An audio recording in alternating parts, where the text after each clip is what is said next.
This is Fortress on a Hill with Henry, Danny, Kagan, and Giovanni. Welcome, everyone, to Fortress on a Hill, a podcast about U.S. foreign policy, anti-imperialism, skepticism, and the American way of war. I'm Henry. Thank you for taking the time to join us. With me is my co-host, Giovanni. Giovanni, hey, how you doing, man? Hey, what's going on? Happy New Year's, everyone. Doing well. And we are joined by Jake Tucker, who is a veteran of the U.S. Army from 2001 to 2009. Jake's experience in the Army led him to the anti-war and anti-imperialist movement. While the military is service only for the rich, Jake has since served the San Antonio, Texas community in labor and housing organizing alongside the struggle against all oppression. He is an organizer with the Party for Socialism and Liberation. Jake, welcome to Fortress on a Hill. Hey, thanks for having me on. Happy New Year's. Same to you. Same to you. So, we had planned to do an end of year episode for the podcast, and we got a little sidetracked schedule wise, but we still wanted to take the time to talk about the stories and the subjects going into the new year that we feel people need to keep an eye on. Maybe some updates from a time that we haven't talked about something for quite a while. But we wanted to take time to kind of cap the year and go through some of these things that people really need to be watching out for. So Giovanni, is there anything you wanted to add about that? Yeah, lots of things happening. Lots of things happening. In 2002 was an interesting year. A lot of things are, unraveling, and a lot of things are shifting. There's things that we need to keep our eye on for 2023. I mean, yeah. So we're here to discuss some of the things that are, some of the things that made the news and some things that didn't make the news, but that are also important, and we should keep an eye on, and we should be involved and engage them. Hell yeah. So, I think we're gonna get started with Jake. Jake, you want to take us into your first topic? Yeah. So, I mean, we saw a resurgence of domestic protests. We'd seen it a lot in 2020, died down in 2021, but this time it came kind of on the attack on women's rights coming from the Supreme Court. So it started with kind of at least something that was unprecedented that I'd ever really seen, but a leaked draft opinion, which signaled that Roe v. Wade was going to be overturned in the Dobbs decision. And I believe that draft decision came in, like, was leaked in April or something like that, and immediately sent thousands of people into the streets. And then, indeed, the opinion of the Supreme Court was confirmed when they released their decision, the Dobbs decision, which did indeed overturn Roe v. Wade. And so, depending on where you're at, I know here in San Antonio, we were out in the streets in between the draft decision and the final decision coming down, and then afterwards, basically building. We live in Texas, so Texas is one of the states that has trigger laws, and the trigger laws are. I think actually Rachel was on talking about it a month or so back, but the trigger laws, basically there were 3 on the books, just ready to be enacted once the Dobbs decision basically once Roe v. Wade was overturned. And so that includes one that they call a pre-law statute, one that originates from before the Civil War, actually. Another couple passed much more recently. One being civil, like basically giving what we kind of call it is basically a bounty law, because it gives people the ability to sue for up to $10,000 for anyone aiding and abetting abortions. And then another one, which I think was passed just last year, something, I'm not sure. But in the last couple of years, which basically uh, can mete out fines of $100,000 and I think up to $10,000 in or 10 years in prison for again aiding and abetting abortion. So um, the laws currently on the books are not ostensibly targeted to uh, jailing or fining women who seek or get abortions, but more for those that perform, aid, abet, and so on. And so, this is uh, uh, this is basically a broad, like part of a broader scheme, broader picture of the right wing, as we've seen, as they've been getting their Federalist Society judges put into place through lower courts, and then now finally getting an extreme right wing majority on the Supreme Court. This is kind of the culmination of a decades long attack on our democratic freedoms, and frankly, the decision with regard to Roe v. Wade is kind of just the tip of the spear. I think it was just a couple weeks ago that Moore v. Harper heard its oral arguments, and so I'll highlight that one real quick before tossing it back to y'all. But Moore v. Harper, what it does, it's kind of initially about gerrymandering laws and whether state legislatures have the right to gerrymander, which basically can kind of seal their control over the state governments. It also really what the question is this kind of obscure legal position or legal idea called independent state legislature theory, which puts the primacy of our so-called democracy onto the states. So I think kind of in layman's terms, we can kind of think of it as that sort of revanchism of states' rights arguments, right? So states' rights has always been anti-democratic, but even more so reactionary in its position with regard to whether it be slavery, civil rights, whatever. So it's been racist in its nature as well. Basically, the idea that like civil rights, civil liberties, democratic protections, and so on should be up to the states, and rather than being given to everybody. And so this independent state legislature theory, if it's upheld by the Supreme Court, this kind of what used to be a fringe idea, if it's upheld by the Supreme Court, then obviously the gerrymandering can move forward, which the right wing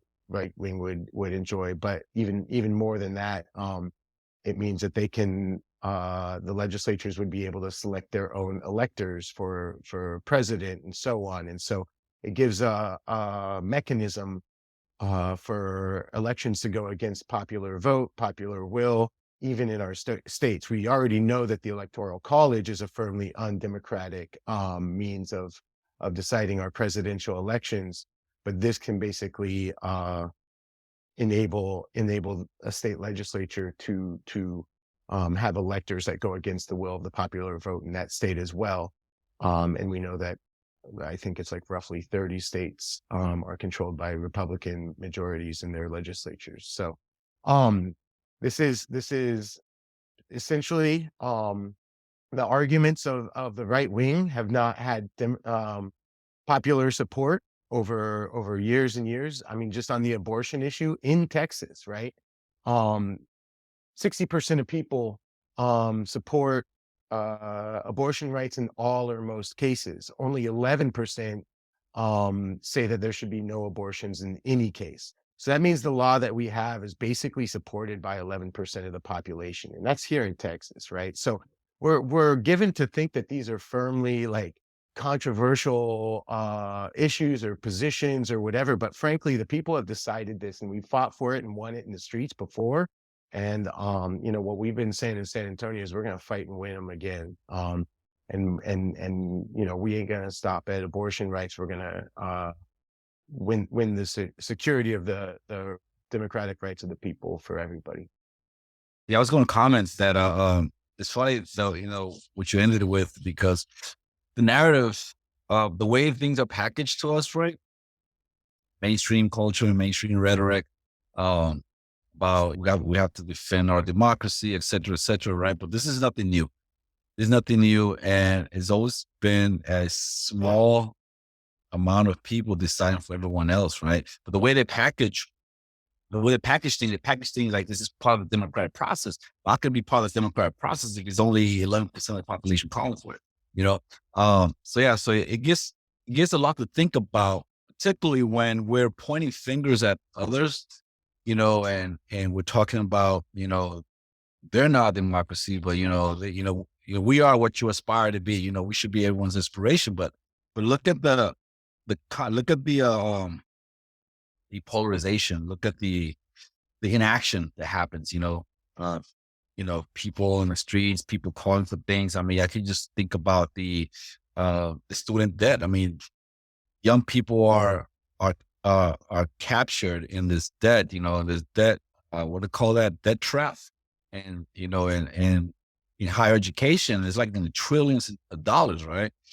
Uh, and the POTUS, he campaigned and releasing or cutting this debt, or uh, first one number was given, and then the number kept just reducing about how much debt is going to be cut off from the students. I mean, these students are starting out life, um, with about $80,000 to $100,000 of debt already, right? And one of their first jobs is pay them like $35,000 a year. Now apparently it's going to the Supreme Court because uh, a minority of the population, right? Well-off minority of the population are linked to other financial institutions and whatnot. Doesn't think it's a good idea to alleviate that debt to the young people of this country.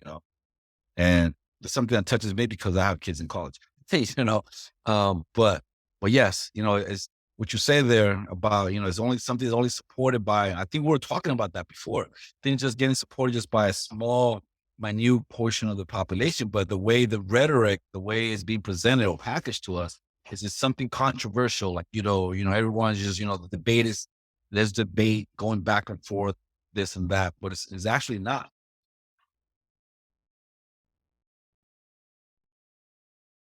You have any thoughts on that, Henry? Uh,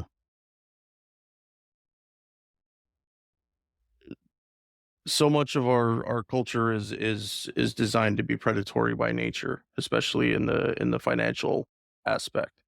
And we're all people that have lived through that time where being in the military, that so much of everything around you is commodified, whether it's you and your service or the service of, not the service, but, the actions, the things that other people end up doing. And in terms of that predatory nature, we have to decide which side we're going to end up being on. Is it the side of big money? Is it the side of people who believe this independent theory about legislature, that they are able to control the opinions, not let people use their democratically earned rights to be able to express their opinions? For the silent majority, saying that 60% of people in Texas believe that this should be, it's not really a question. Everybody should, they're not saying it's right or wrong. They're not saying that they want to rush out and have a bunch of them, but that they understand that it's a right and that some people need it, and that this is supposed to be the country that respects those kind of hard points. And I think that most people do. I just think that, like, again, it's how does that 60% of people in Texas, a state that is very hostile to abortion and women's rights more in general, to be a better place to say those opinions that, like you said, Giovanni, if they falls outside of the packaged, pre-planned narrative of what is supposed to be happening. That's one of the biggest things we have to do as anti-war veterans, is to break the narrative wherever we see it. And this is a situation clearly where it absolutely calls for that. the episode we did a while ago on reproductive access, reproductive freedom, and justice in the military. We talked about how the Dobbs decision didn't really alter much fundamentally for anyone within the military trying to get abortion care through the federal route. It is completely sewn up. There's just not happening. And so now we're seeing the long trail of states' rights people moving into it and taking more. And like Jake, what you were talking about it, that it is being made illegal for people to help, to transport people, to give people food, to take someone to an appointment. And especially if it's in another state, which I know I heard stories about when the Dobbs decision came out, that there were providers that were like at the south eastern corner of New Mexico and said, hey, I will help anybody that ends up coming here, but you have to get there. And so can people take 1,000-mile drive to go and do this appointment or go and have this procedure? I know that we were very skeptical at the time of the military's response. The Secretary of Defense came out and, oh, fucking woe is me. We're going to make sure that people can go to their thing. And it was the usual kind of, empty courage that we see in public releases and stuff of that nature. But um, that it has done nothing. No one has done anything. We talked at the time about how Joe Biden, through the federal government, could do a lot of things to help facilitate people being able to get abortion access, and he won't. We know that from his history. There is no fucking chance in hell that Joe Biden or his administration would end up doing something like that, something to extend legal rights to a whole bunch of people who have been denied them because they live in states that don't want to end up respecting that. Yeah, and so just a couple of thoughts on that. I mean, we saw referendums like kind of statewide in the last election, across several different states. Some whether or not abortion rights would be codified into state constitutions, state law, and whatever, and other ones basically being put to the people to vote against abortion rights, abortion access. In every case across the country this past November, well, I guess it wasn't just November, but since the Dobbs decision came down, in every single case, the people voted for abortion rights and abortion access. And this includes states like Kentucky, Montana, Kansas, Yep. In addition to California and wherever else. But I mean, these firmly red states, I mean, when it was put to a ballot, the people voted the way they wanted to vote, So I think it really is indicative of we instead of this demand for this or that politician, just as you're saying, Henry, about Biden. I mean, I remember basically what part of what turned me into a socialist was it a betrayal? Probably not, but a betrayal I felt coming from the Obama presidency. I wanted him to push for universal health care, ending the wars, so on and so forth, right? And then he didn't even lift a finger for these kind of things, right? Of course, he had a majority Congress. He could have codified abortion rights then and there. He said he was going to do it day one. Did it happen? Not in 8 years, right? So yeah. And I don't think that there's anybody out here that thinks that Biden is any more progressive than Obama. And when Kamala Harris was asked after the Dobbs decision comes down, everybody got the draft decision at the same time, right? In April. And so the administration had a couple of months. We spent those months out in the streets, telling Congress, pass a law. You have the majority of Congress, line your people up and pass a law to codify these rights into law. But then Kamala Harris is in some interview and she's like, someone asks, what do you say to the people that wanted you to do more? And she literally says, do what now? Do what now? And so I mean, it's like, if there's any listening to the people coming from the administration, then any number of things could have been discussed on the table and ready to move by the time the Dobbs decision came down or before. But of course, that was not their priority, not even a little bit, not a stretch. They were busy trying to, blame Russia for every problem that's going on in the United States or whatever, however they work. But to Giovanni's point about the student loan forgiveness, it's already been put on hold by the Supreme Court. Um, and I've got I pulled up this tweet because I kind of remembered it from when that whole thing, like when Biden first canceled 10 grand of the student loans. So Jim Banks, Representative Jim Banks, I don't know what place he's from, but he says student loan forgiveness undermines one of our military's greatest recruitment tools at a time of dangerously low enlistments. I was a recruit for college, like basically like I needed college money. So the GI Bill is one of the main recruiting things that the main reasons why I ended up joining the military. And then there's an entire letter to President Biden by all sorts of members of Congress. I mean, I'm looking at it. It looks like it's maybe, I don't know, maybe 20 of them or something. But it's a letter basically decrying Biden's move to cancel student loan debts, basically for the unintended consequences, as they call it, of whatever impacting military readiness and recruitment and so on. So, yeah, no, I think they're all very good points. No, the student debt thing, that how it arrived, and the tiny amount of debt that it would actually relieve if it happened in the way that they wrote it, it was such a, I mean, it's just like putting a piece of chocolate on top of a cake made of bullshit. They needed something to just barely say, please come out to the polls. And that was it. That was the only thing. And now we're seeing, like you said, it's being held up in the courts.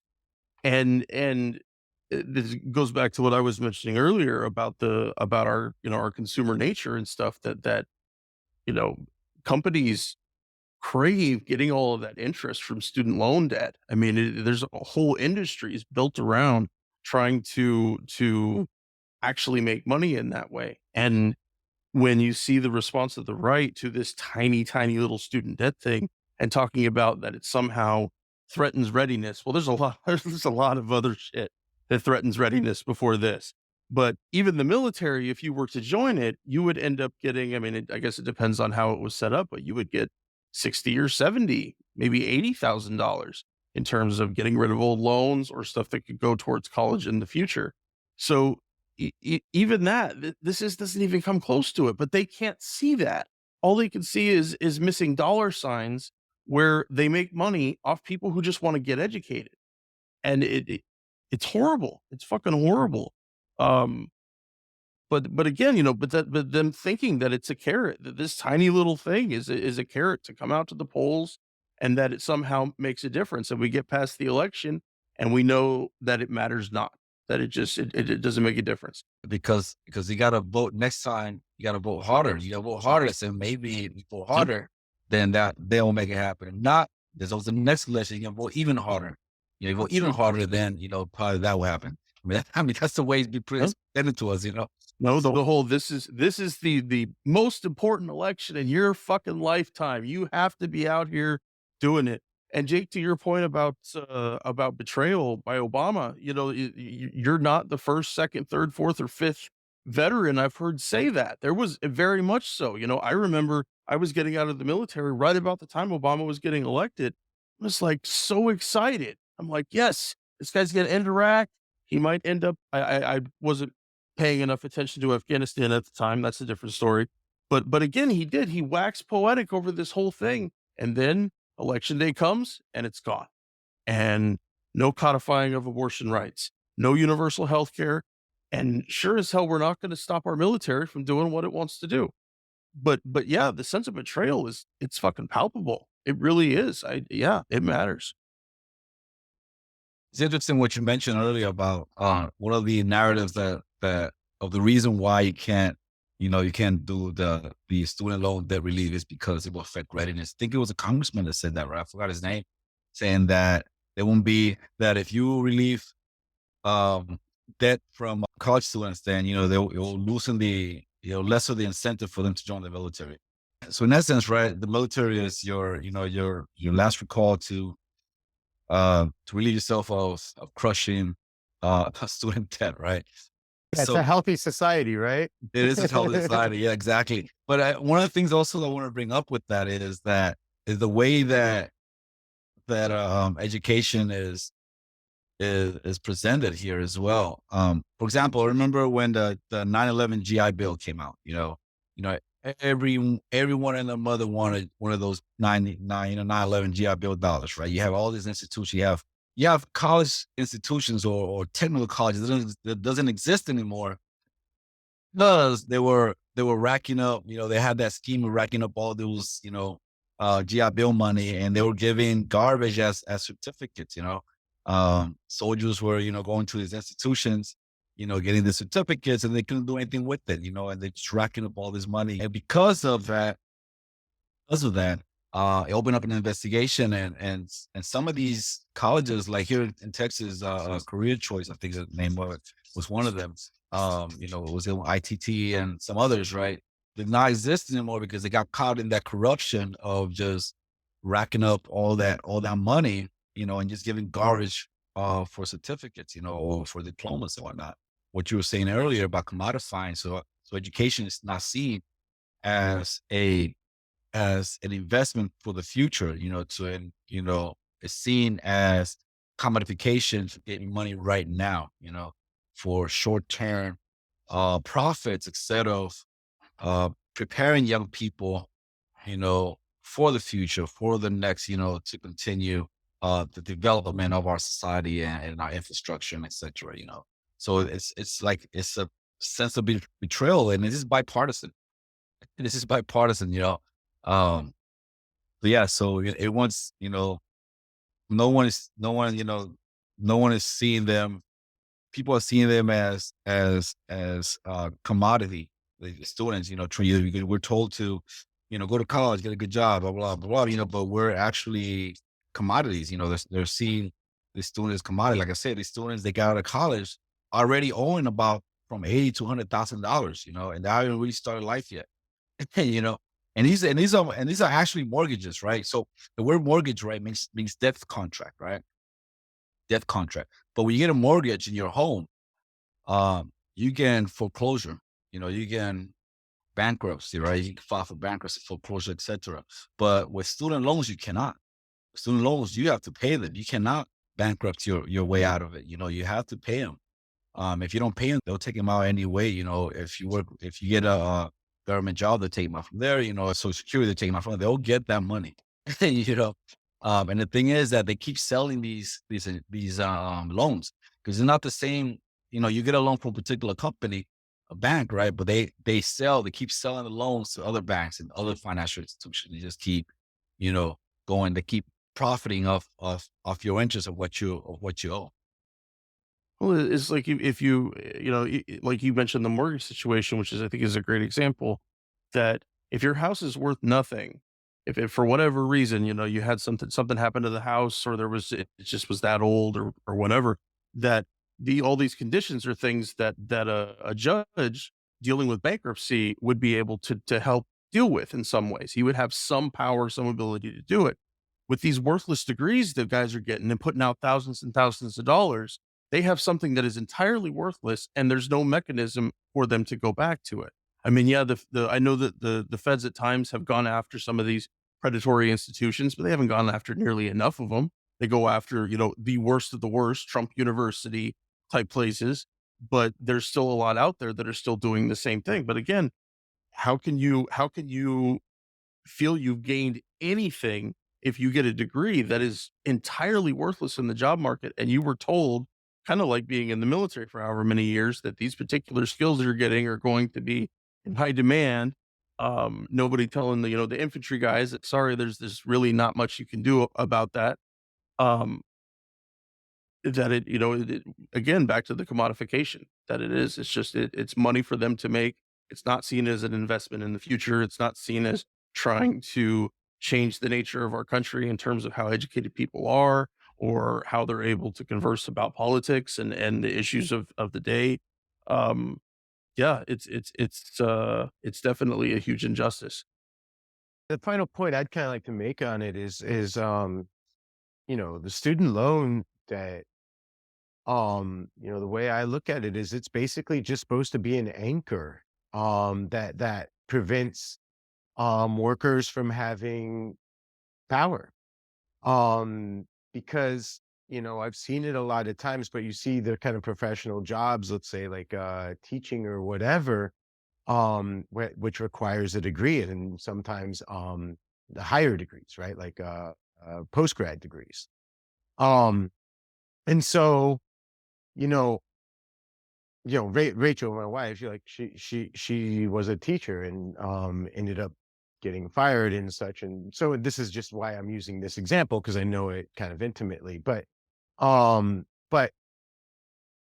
it's what we saw was that there's sometimes a hesitation of these workers, like these workers with degrees, to fight back on things because they have so much debt they're trying to service, whether it be a mortgage plus a car payment plus maybe some medical debt plus their student loan debt and all that sort of stuff. So they may make, at least what I would consider to be relatively decent money, at least for here in San Antonio, anywhere from 40 to $60,000 and sometimes a little higher than that even.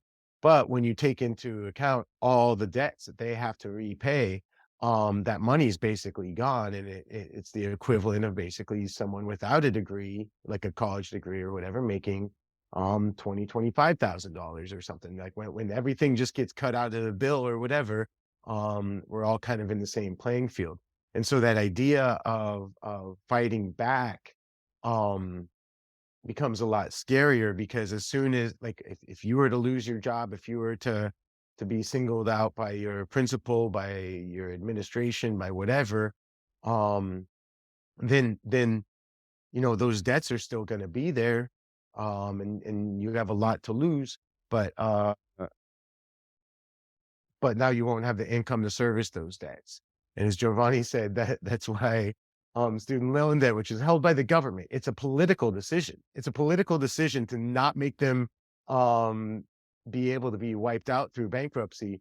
But they know that student loans are not a thing that the elite ruling class people have. They don't have student loan debt. They pay for college or whatever. It's just not something that concerns them. So, you hear someone like Trump saying that he loves debt, right? He loves debt and because then he can write it off of his taxes. Well, good for Trump, um but I don't think Trump nor any of his children ever had student loan debt, right? And so he wouldn't like student loan debt if that's what he had, because you can't wipe that out like he's had the debts wiped out from his actual terrible business since numerous times. He's had that wiped out through bankruptcy, and he landed obviously on his feet every single time. But that's not the way that works for families who have pursued higher education. Exactly. Um, yeah, let's move on to next point. For 2022, uh, big elephant in the room, is the Russian intervention in Ukraine.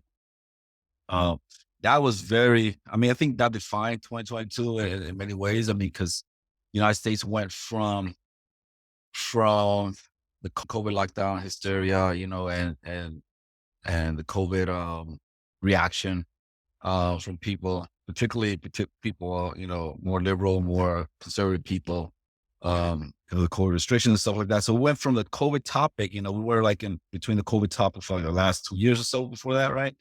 We went straight into the Ukraine crisis, right, with the Russian intervention. What I find interesting is, for one thing, the narrative was totally uh, targeting more liberals and more people who self-describe as leftists here in the United States, right?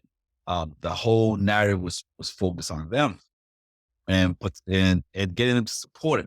So people that before we find that within the activist community, and people that before the Russian intervention, right, were anti-war, were against fly zones, were against NATO. Overnight, they became pro-NATO. It's very disheartening. It was very uh, depressing. It was very unfortunate, that people that took that route. I mean, and the thing is that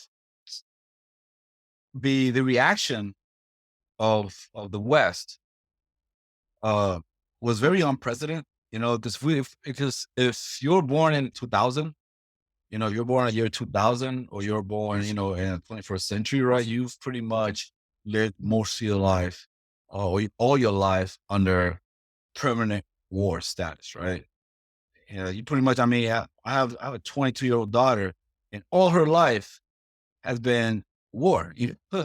All her life has been war, right? And for the West, things just been normal. It's just the unfortunate people on the other side of where the bullets land or where the cannons land. Those are the ones who's had their lives wrecked, for the last 22 years, 23 years, right? Uh, but people in the West, you know, we either choose to follow the story or not follow the story. We can click the channel, we can shop, But there was no scandal. There was no, um, there was no, no disruption, no nothing, right? Uh, but with the Ukraine, with the Russian intervention, right, all of a sudden, the skies are falling.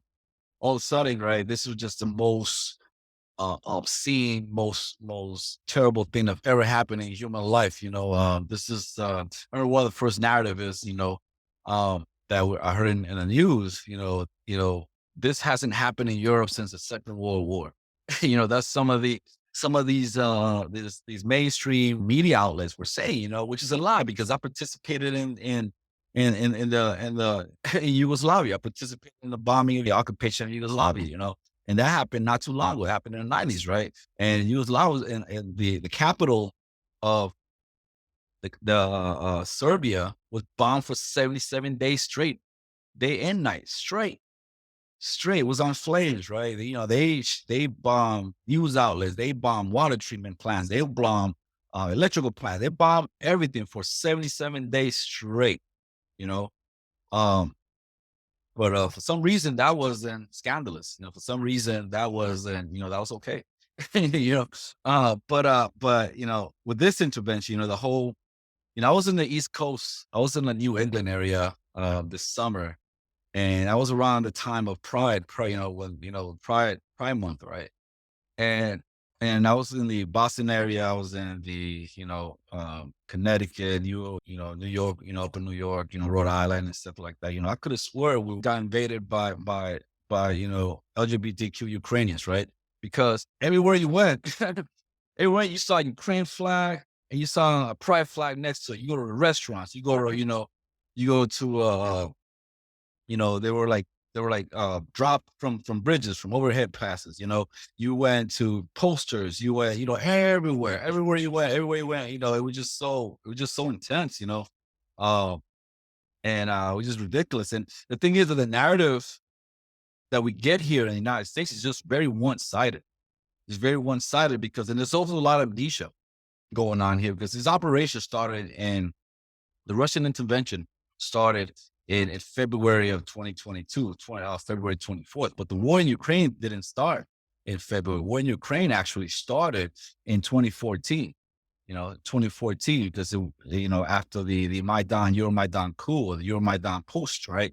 And I have discussions and arguments with people, with activist people, saying it was not a coup because it was the people out there, the workers, and blah blah blah, this and that, and telling me that a coup is coups when the military takes over and blah blah, this and that. No, that's not how a coup works in the 21st century. We just had two coups back to back a few weeks ago. In South America, and no one is talking about it. The 21st century is not the typical the general takeover and and military coup. That's not how coups work nowadays, right? Coups work in many facets, in many ways. But yeah, so the war in Ukraine started in 2014. The war in Ukraine started when, with the ouster of a president that was trying to balance, the lot of his country. He was trying to balance, his country shared a huge border with Russia. So Russia is a natural, a trading partner for this country, but at the same time, there was aspirations to join the EU, which is the economic bloc in Western Europe, right? So this is a president that people talk about, well, he was corrupt and everything, but Ukraine has been. I mean, and I'll go back to that. Ukraine is, since the fallout of the Soviet Union in 1991, Ukraine didn't fare too well after, you know. Um, well, this is something it's just something that just didn't happen. But yeah, so we have this president in in Ukraine. He was ousted in a push, right? There was a a gathering, there was a protest, there was outside and we call Maidan Square, they call Euromaidan. And there was they call it revolution. I remember during that time there was this girl that she did a meme in YouTube. They called her the Ukraine girl or Ukraine girl, right? And she was talking about how terrible things are, how they're getting beat up by security forces, how this and that, and she was calling for it. The whole video was kind of a commercial type of thing. There was a lot of riots going on. There was like people and with riot gear and just beating up on people and fires and everything. What she was calling is for foreign intervention. That's what she was calling. She was dubbed the Ukraine girl. Um, there's another person doing the Syrian war. Someone called Syrian girl. She was, it was a plate from Ukraine girl, Syrian. Um, but uh, um, but yeah, so this person was ousted, and there was by by all this pressure and by paramilitary outfits, right, right wing outfits, fascists, Nazi outfits. I mean, full blown Nazis, right? They celebrate and they honor this person of the Second World War named Stefan Bandera, who was a Nazi collaborator. That's who they honor. That's who they they're calling for, right?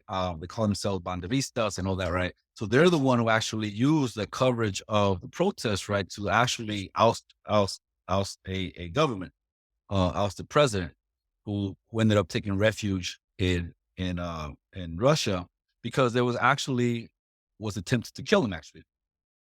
So this brought into power the most right wing, most vicious, most Russophobe elements, into power. You know, here in the United States, what's interesting is if you go back to the media the before before the intervention in the Russian intervention last year in 22, right? This is what they were saying about Ukraine after, right? This is what the Guardian was saying. The Guardian said, "Welcome to Ukraine, the most corrupt nation in Europe." That's what the Guardian was saying before the intervention, right? That's what they were saying. This is what the Guardian said after the intervention. The fight for Ukraine is a fight for liberal ideas. That was the headline, right? Before the Ukraine intervention, right? This is what Reuters said about Ukraine. Ukraine's neo-Nazi problem, right? So here is they're admitting, they're acknowledging, right, that Ukraine has a neo-Nazi problem, right? But this is what Reuters said after the operation, right? For foreign fighters, Ukraine offers purpose, camaraderie, and a cause. It's what what Reuters said, right? Vox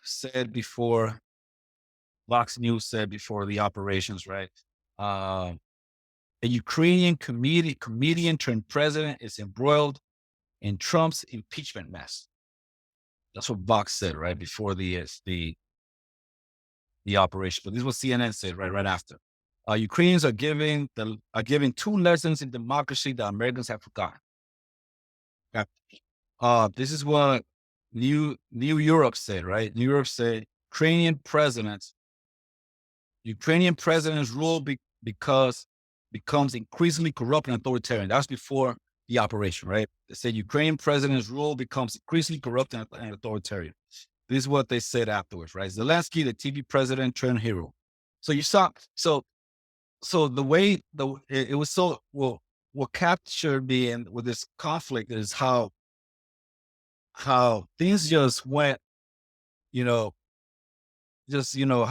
this amnesia, how things just shifted so abruptly, in one way, Ukraine was being described as a certain place. I remember they were calling Ukraine a magnet for the international right wing because there were a lot of people traveling. There were a lot of one of the people of very from all over Western Europe and Canada, the United States. One of the most right wing elements. Paramilitaries. Once neo Nazis that were just flocking into Ukraine before the operations. Right. They went from talking about that to talking about Ukraine in another light, and just happened just in a day. It happened just in a day. Another light how Ukraine is this symbol of freedom and liberty and liberal ideas, and just fighting for its for all that is good and all that is democracy, et cetera, et cetera, et cetera, against a tyrannical Russian army. What people don't understand about that this is something that's been going on for a while. This war didn't have to happen.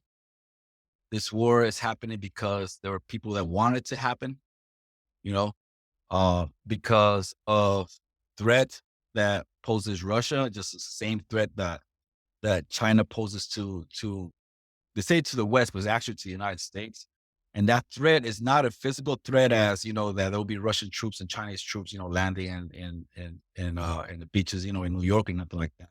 That threat is the threat of the United States losing power and hegemony around the world, and China offering a different model for particularly the global South, right? And an assertive Russian economic model, and a Russian economy that is improving, that is actually linking to Europe, was integrating with Europe, and the threat of losing Europe to Russia, the threat of losing Europe to Russia and China, and leaving the United States out.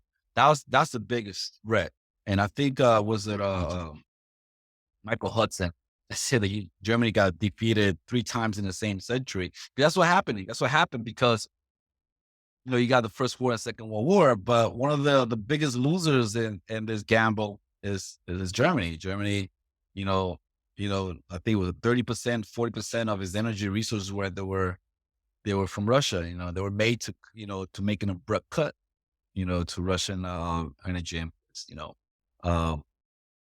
Yeah. So that's some of the things that the communists, canceling the media. Like I said, the media shut down everything that was Russian, all the media outlet Russian. What was all overnight was just taken out of Facebook, was taken out of Twitter, was just shut down from YouTube. So we won't get a Russian perspective of things. The canceling of athletes, that's one of the things that also caught my eye, right? Because I don't recall that happening to the United States in 2023, in 2003, in 2003, when the United States invaded Iraq. Russian soldiers weren't allowed to participate in this World Cup. And that even happened before that, because they were canceling Russian athletes before that. I think they were canceling, for the last 2 Olympics, Russians weren't allowed to come out with their flag. They had to come out with a different flag, right? They had to come out, they couldn't identify as Russian, and that's the last 2 Olympics. The huge Russophobia, the open Russophobia, because I recall, the Islamophobia was really open, the Islamophobia was very open during the wars in Iraq and everything like that. But it became problematic, and you got Obama going to, you got Bush for one thing going, he's a friend of, Muslims, etc. Obama tried to do the same thing, so try to tone it down. But with Russia, it was like all out. I mean, it was just open. The Russophobia against Russia was just open, and I don't know, it would be problematic if if media or be open about, let's say, anti-Semitism, right? There were, people lose their jobs, they were anti-Semit, right? It would be problematic if people were open about their anti-blackness in media, right? But it seems not to be problematic to be anti-Russian, though. Just right there in the open. Yeah, so far up to now, United States have given Ukraine about $100 billion. I mean, a few weeks ago, Zelensky was in Washington. He addressed Congress. You saw him getting a standing ovation. You saw Kamala Harris and Nancy Pelosi with a big old Ukrainian flag behind him. And he came to get more money. Up to now, in less than a year, the United States have invested about $100 billion in this operation. And what makes this operation so dangerous is that it keeps escalating, keeps escalating, keeps escalating, keeps escalating. Now, when Ukraine started, right, it was estimated the Ukrainian military was roughly around from 600,000 to a million main army. You know, recently, and the Russians they intervened with about 150,000 troops. Now the the Russian troops they increased their numbers to up to over 300,000 more, but the Ukrainian troops, I think the last time I checked, I heard from Ukrainian sources, also Russian sources, also American generals saying that they're down to about 200,000. So it's a big slaughter, right? There's a big slaughter going on there. And not only that, Poland really, revealed recently that they have lost about over 1,000 of their troops, of what they call volunteer troops that volunteer in the. So we don't know how many other foreign soldiers or foreign troops are in there, right? They keep increasing because now the Ukrainian numbers are dwindling. So now they're flushing people from neighboring countries, Poland, Romania, etc. I think the British also revealed recently that they have special operation in Ukraine as well. British special operation. Ukraine. So we're seeing these things escalating. We're seeing escalating. And what is sad is that the American anti-war groups, right? They're virtually silent just with that, they're virtually silent about it. With minus a handful of people, that are actually talking about it, actually trying to bring things to light, trying questioning. But for the most part, the left anti-war, traditional anti-war movement here in the United States, they have, drank the juice, they have drank the Kool-Aid, and they're actually promoting it. They're actually pushing for more. They say they care about Ukrainians, right? But they're leading them to the slaughter. Russia cannot lose this war, and the United States cannot lose this war. That's how they're being seen, because this is actually a proxy war, and it's not being presented that way. But it's a proxy war because Ukraine is not allowed by the West. Is not allowed to surrender. They're not allowed to come into negotiation. The last time they were about to go into negotiation, that was early in the war. They were in Turkey, and Boris Johnson from UK flew to Ukraine and told Zelensky that if he goes into if he goes into negotiations and peace talks with Russia, that he will not get supported. Not allowed to go for peace. So they were, for what we're seeing is, more war, more continuation, more escalating. This can get out of hand. This can involve more. It can actually leave Ukraine and bleed over other countries as well. Yeah, the rhetoric about this being the first major combat or major whatever in Europe since World War II, it's like everything that happened south of let's say Ukraine is just ignored. What's happened in Syria, what's happened in Iraq, what's happened in Afghanistan, huge numbers of refugees that would be, have been pouring over. Um, but Giovanni, I like how, the how you presented that, that the so much of American foreign policy is using somebody else's blood, is using some other proxy force, some other place to do our dirty work, and that keeps the headlines clean here in the United States. That keeps more troops out of Arlington, being buried, and for that reason, it's pushed that much further to the bottom of the pile as far as mainstream media goes. We get this very, binary reportage on the media that it's just we just want to support Ukraine. Like you said, everything that was in the news before February 2022 is, doesn't matter anymore. It's not important. It's not relevant how corrupt the country is. Um, and I wanted to touch real quick on food prices. In a little bit, I'm going to talk about Yemen and Afghanistan, and that the Ukraine conflict is definitely having a negative effect on food prices in a lot of places. And so, for people that already don't have enough to eat, for people that are under blockade and sanctions, like Yemen, Afghanistan is a little bit different situation, but still have a lot of people that need to feed, and they're not concerned with this. They're not concerned at all that the driving up food prices, making it harder for commodities to flow around. I mean, I think Yemen imports like 60 or 70% of its fuel, and people are supposed to be surviving in that way. Um, but no, Giovanni, like you mentioned, man, this is not simply good guys Ukraine versus bad guys Russia. And we have to understand that because they're going to beat our heads over with it. They're going to, and they have been, the Russians are bad. I find it so fucked up that we're willing to reject their athletes. Like you said about how America has been treated, was treated in 2003. Our athletes weren't told to not, to not participate after how many, hundreds of thousands of people have died in Iraq, Afghanistan, Syria, Yemen, etc. Um, and it's just because it's that easy to play on. It's that easy to play on our Russophobia. We've been, from the Cold War up until now, we've been told we need to hate Russians. Not why, not how. We just need to hate them. It's a binary choice that has it. That they don't want us to think about. Yeah, let me add what you said there also. You mentioned there about, proxy wars and playing with somebody else's blood, right? This is what Congressman Dan Crenshaw said back in May. That's pretty much the early part of the operation.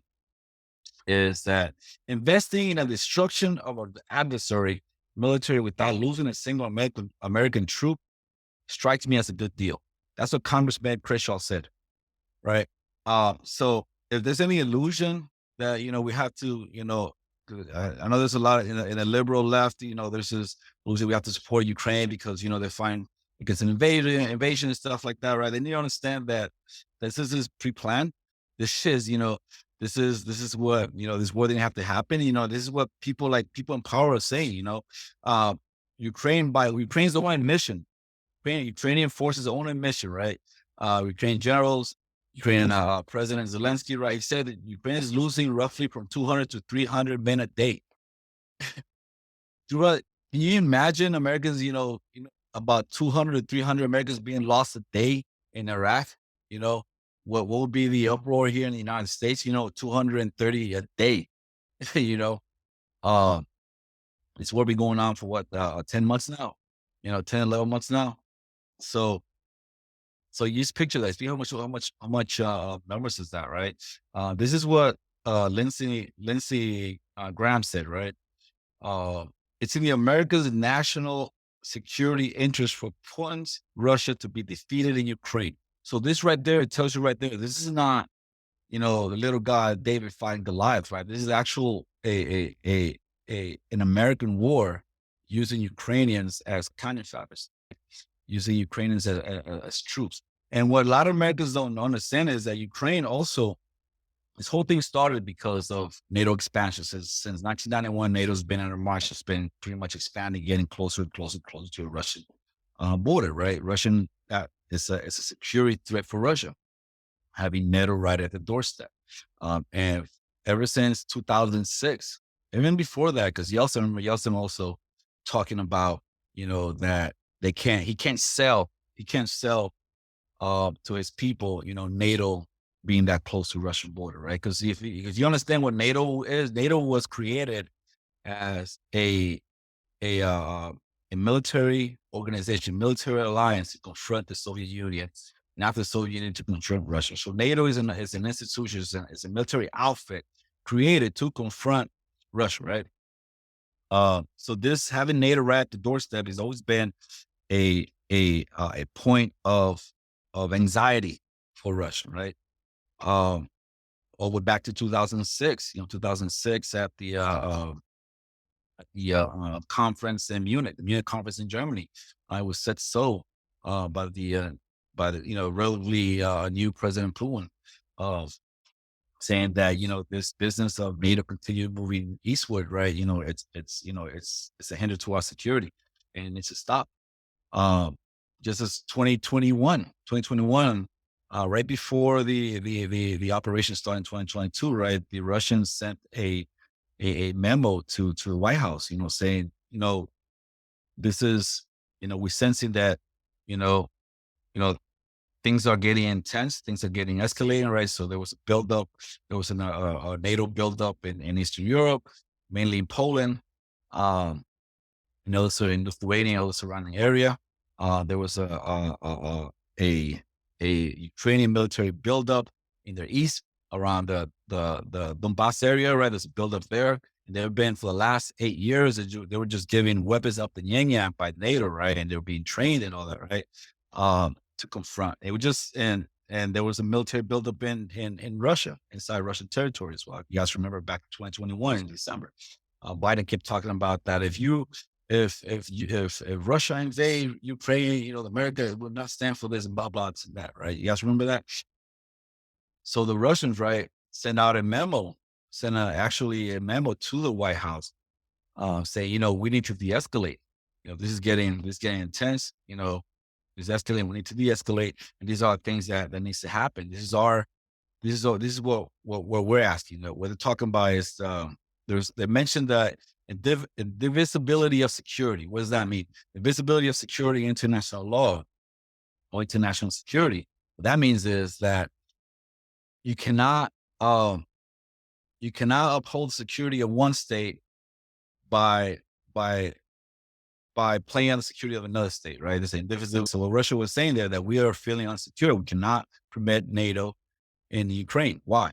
Because where you can put, you'll be right there in our doorstep. You can put missiles in our doorstep. You can put nuclear missiles in our doorstep. This is unacceptable. And what happened? What happened? Blinken, Biden, they got that paper and just crumbled it up and then wiped the butt with it. That's it. And they give it back to the Russians. So that's something that doesn't come up when we talk about this media, right? So I just want to highlight a couple things that kind of haven't been mentioned yet. Before kind of play, like y'all have said a lot, and it's all very good. So I do want to add some of that, but in certain circles, like basically in certain ways, there's opportunistic right wingers in Congress and whatever that have basically kind of played on this conflict opportunistically to basically make themselves not supportive of Biden on this, basically. Like if this was Trump's conflict, which I tell you one thing, if Trump would have won, then this would be Trump's conflict. Trump would be in this as much as anybody, and all those right-wing Congress people would be backing him on this. The same way that he was against the Syrian war, and then basically when it became his war, he was backing it. So there's no difference here. But there are some right wingers and right wing organizations that are building I guess something of a name of themselves, and you'll hear them critique NATO or whatever. Trump did the same thing before he was president.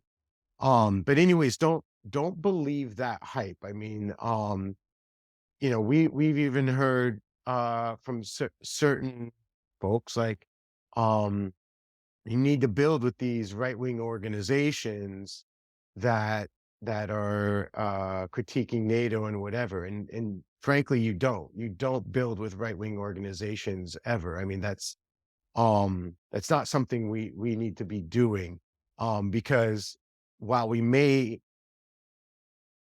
agree on the surface about an anti-NATO stance, we can't sacrifice our anti-racist, anti-sexist, anti-homophobic stances to stand with them while they're being opportunistic on an anti-NATO line. So, it may kind of bring up the question of like, oh crap, what do we do then, right? It means we need to build a left opposition to this war. And I do kind of want to speak to what Giovanni laid out, because he's absolutely right. What usually gets called the left has been kind of defeated, at least up until present, on the on this issue, on these events. Um, but I do just want to shout out, with full disclosure, that I organize with Answer Coalition sometimes. Um, but the People's Forum and Answer Coalition have initiated uh, basically a demonstration at Times Square on January 14th. It's basically NATO expansion, no; peace in Ukraine, yes. And so it's calling for negotiations. It's calling for an end to the proxy war in Ukraine. So I just wanted to mention that real quick, um, because that is, it's in New York City right now. I think there's going to be a demonstration in San Francisco, and there may be maybe others across the country. Um, but it's been endorsed by Veterans for Peace, Coping, my organization, Party for Socialism and Liberation, and many others, right? Um, so anyways, just wanted to put that out there. Um, so yeah, what's kind of funny to me is we're here doing a year-end review, right? And I don't really know what other media outlets are doing for their year-end reviews, but I'm sure that this conflict is going to come up on any year-end review, right? But the funny thing is that it's literally going to end it's like this story is going to begin basically what y'all have said, with the invasion in February, right? That's where the conflict is going to begin. And what's the reason? Well, because Putin is evil or something, right? And I remember, with the Iraq War, well, Saddam Hussein, he's crazy, he's evil.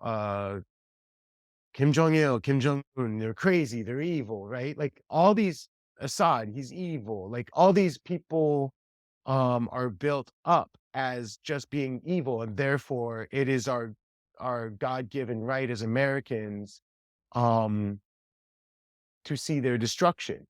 But like you said, Giovanni, this is not at all in a vacuum. Um, the not that it even begins here, not by any stretch, but I do think there's a ramp up of anti-Russian sentiment with kind of the Russiagate stuff, which basically lasted the entirety of Trump's presidency.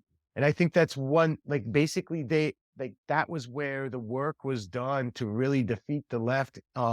Basically they preempted the left um on this conflict. Uh Basically they knew which way the winds were blowing. They knew that that the national security apparatus was moving away from the conflicts in Iraq, Afghanistan, Syria, and so on, and into what they call great power competition. And that was even codified into being. I could be wrong on this, but if I remember right, it was 2017. So basically, Trump's first year in office. So as Trump is getting called a Russia a Putin stooge or whatever. I don't even know. But basically a shill for Russia, that he's basically this Putin's man in the White House or whatever. He's basically, I don't remember for sure that it started when he was president, but at least he continued the policy of the turn towards great power competition, which in that case really means Russia and China. So the U.S. turned away from the war on terror, if you will, as their major like national security strategy, and into great power competition, meaning they're turning their eyes to Russia and China, precisely for the reasons that Giovanni mentioned, because this is where the true competition to U.S. hegemony in the world. That's where the challenge is going to come from. And so, the Russiagate thing did two important goals, and basically defanged whatever the hell was left of the anti-war movement, even after the Obama years. Because like Giovanni said, people that we've been in that we've been in agreement with about NATO. NATO is a problem and an evil in this world, alongside our military industrial complex. Um, Basically, the demonization of Russia through the Russia Gate narratives, almost all of which are pretty much baseless. Um, it basically seeded the idea that maybe NATO is necessary to withstand um, competition from particularly Russia, if you happen to be more of a liberal, or from China, if you happen to be more conservative. And so, we went through Trump's last couple of years, where basically his anti-China rhetoric, and thus the anti-China attacks in the US, like anti-Chinese attacks, like on Chinese Americans. And we know that means basically just Asian Americans, because the right wing doesn't really care to distinguish. We saw those ramping up, like um towards the end of Trump's presidency. But then as soon as Biden comes into power, it's right back to anti-Russian narratives. So, the US national security apparatus, they view both of them as our competition, as our enemy, right? Um, this couldn't be further from the truth.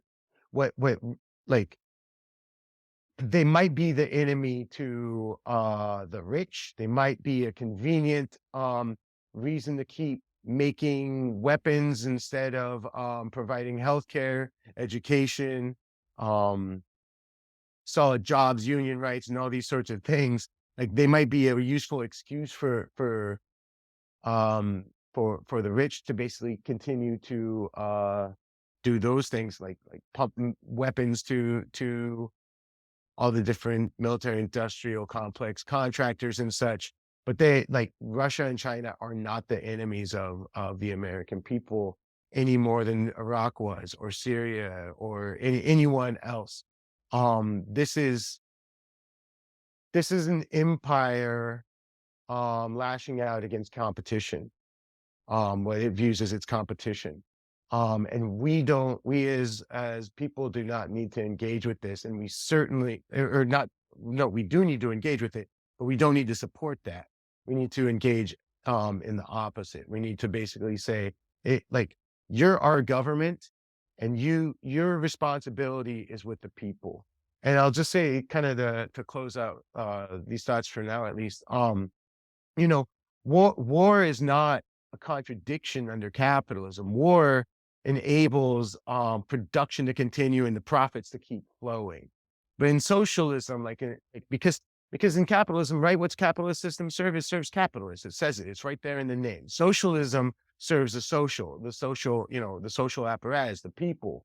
Now, war is a terrible contradiction for socialists, because every dime that you have to spend on weapons is something that can't be that takes resources that you cannot spread for the betterment of the quality of life of the people. And so, as socialists, like, there's a reason, there's a people interested reason to end war. In capitalism, there is no such reason for it, because in capitalism, the war continues to continue that profit motive, that imperialist drive to extract resources and labor and markets from other territories and so on. These aren't the things with socialism. So, um, we need to not only fight against, like, fight for fight against these wars, but we also need to fight for our rights to things that are our human rights, like housing, food, those, the things that we all need to survive, childcare and healthcare and all this sort of stuff. So by fighting against the war machine, you're fighting for the human rights that we need here at home. And by fighting for the things that we need here at home, you fight against the war machine. it's the same struggles. They're very interconnected. We see that from Martin Luther King. Basically the triplets of evil. It's what consumerism, racism, and militarism. I don't remember if those are the exact words that he used, but those are the concepts. And so, that's what he was organizing under. And really the same principles apply. Despite the whitewashing and the stripping away MLK's radicalism and so on. It really is the same things that we were fighting for then are the same things we need to fight for now. And there's really, we need to be in unity on those issues and supporting each other. Okay, Jay, thank you for that. Want to point out what you were mentioning about the great power competition. That was something came out with Obama. Something came out with Obama, and that's when and it coincided with the withdrawal of troops from Iraq and repositioning them in the Asian Pacific. Because at that point, they were already targeting China to encircle China and contain China. And another thing that I want to point out, in this great power competition, comes from this report, this random that came out that and the anxiety is China. Actually, that's the anxiety. So they came out with this report back in early 2000 that says that by 2030, China will surpass the United States in economic production, economic wealth, et cetera, et cetera, et cetera, right? They will surpass the United States. The United States will not have, economic domination anymore. So that put a lot of anxiety in people. And that's why you got a lot of push from the Trump era, China, China, China, China, and you got the Hong Kong uprisings, you got the Xinjiang, what do you call it? Xinjiang, they call it a quote unquote genocide, et cetera, et cetera, et cetera, right? That is to put pressure on China. China has a project. Yeah. China has a project called the Belt and Road Initiative, right? And that was as a consequence to the pivot to Asia, because what China was anticipating is that they will block, because China's economic ports, their coastal lines, they have the China Sea, so that's where most of their export goes. All those lanes right now is controlled by pretty much the United States and its allies, Japan, Australia, stuff like that, right? So anytime those economic ports can be shut, so anytime China could be shut, could be blockaded, from exporting, and their economy can be stymied, and their development can be stymied, right? So they anticipated that. So that's what they came out with the new Silk Road, the Belt and Road Initiative, right? Which is connect to the world, not by sea to the South Sea, but by inland, and connecting into East, Eurasia, Russia, and into Europe, right? The United States was the EU's number one trading partner for decades, right? For decades. But in 2021, China surpassed the United States as the EU's number one economic partner, just like Australia. Australia also had, China as being their number one economic trading partner also back in 2020 and 2021. So that added more anxiety to the capitalist United States, to the imperialists, because that's what it's imperialist, because there's capitalists in the United States that have no problem in moving their production lines to China, Vietnam, or Bangladesh, and use the cheap, labor up there to pump out their production and put down their items and whatnot, the gadgets, the gadgets, whatever, right? It's mostly the imperialists. The imperialists, right? They're the ones who should be, losing U.S. power. No administration want to be that administration. Just like back then, we say, no one to be, who lost China back in 1949, or who lost Vietnam. That's why it lasted so long. No administration want to be that administration. I said, you're the one who lost American power, right? So that's what brings anxiety. So that connects Russia, and that connects with the decoupling of Europe, sanctioning Russia, driving away, trying to get the EU from breaking away from China as well, and that puts the EU in a bind as well, because not only the military industrial complex is profiting off this war, but also big oil is as well, because um, the EU will get its oil mainly from its energy production was mainly from Russia, which is sanctioned now, you know, from Iran, which is sanctioned as well, you know. They were getting it from Libya, Libya was pretty much destroyed back in 2011, and they still don't have a stable government yet, you know. So the EU's choices of energy production, right, has been slowly dwindling. So guess who's their number one? Who became their number one, oil, energy producer, energy seller? The United States became. The United States became. So that's another thing that they coupled. It's important to note there as well that, I mean, not to get too deep into the point, but, conventional oil production, right, is basically the direct tapping into the ground of oil reservoirs, and then you just pump it out, right, and there's your oil. The US is basically tapped out, completely tapped out of conventionals. And so what that leaves are much higher priced, what they call unconventionals. This includes them and dangerous, right? Mountaintop renewal, tar sands, fracking, offshore drilling, and those sorts of things. So they're much more capital intensive. They require much more amounts of technology, and are much more dangerous, all driving up the costs of oil production.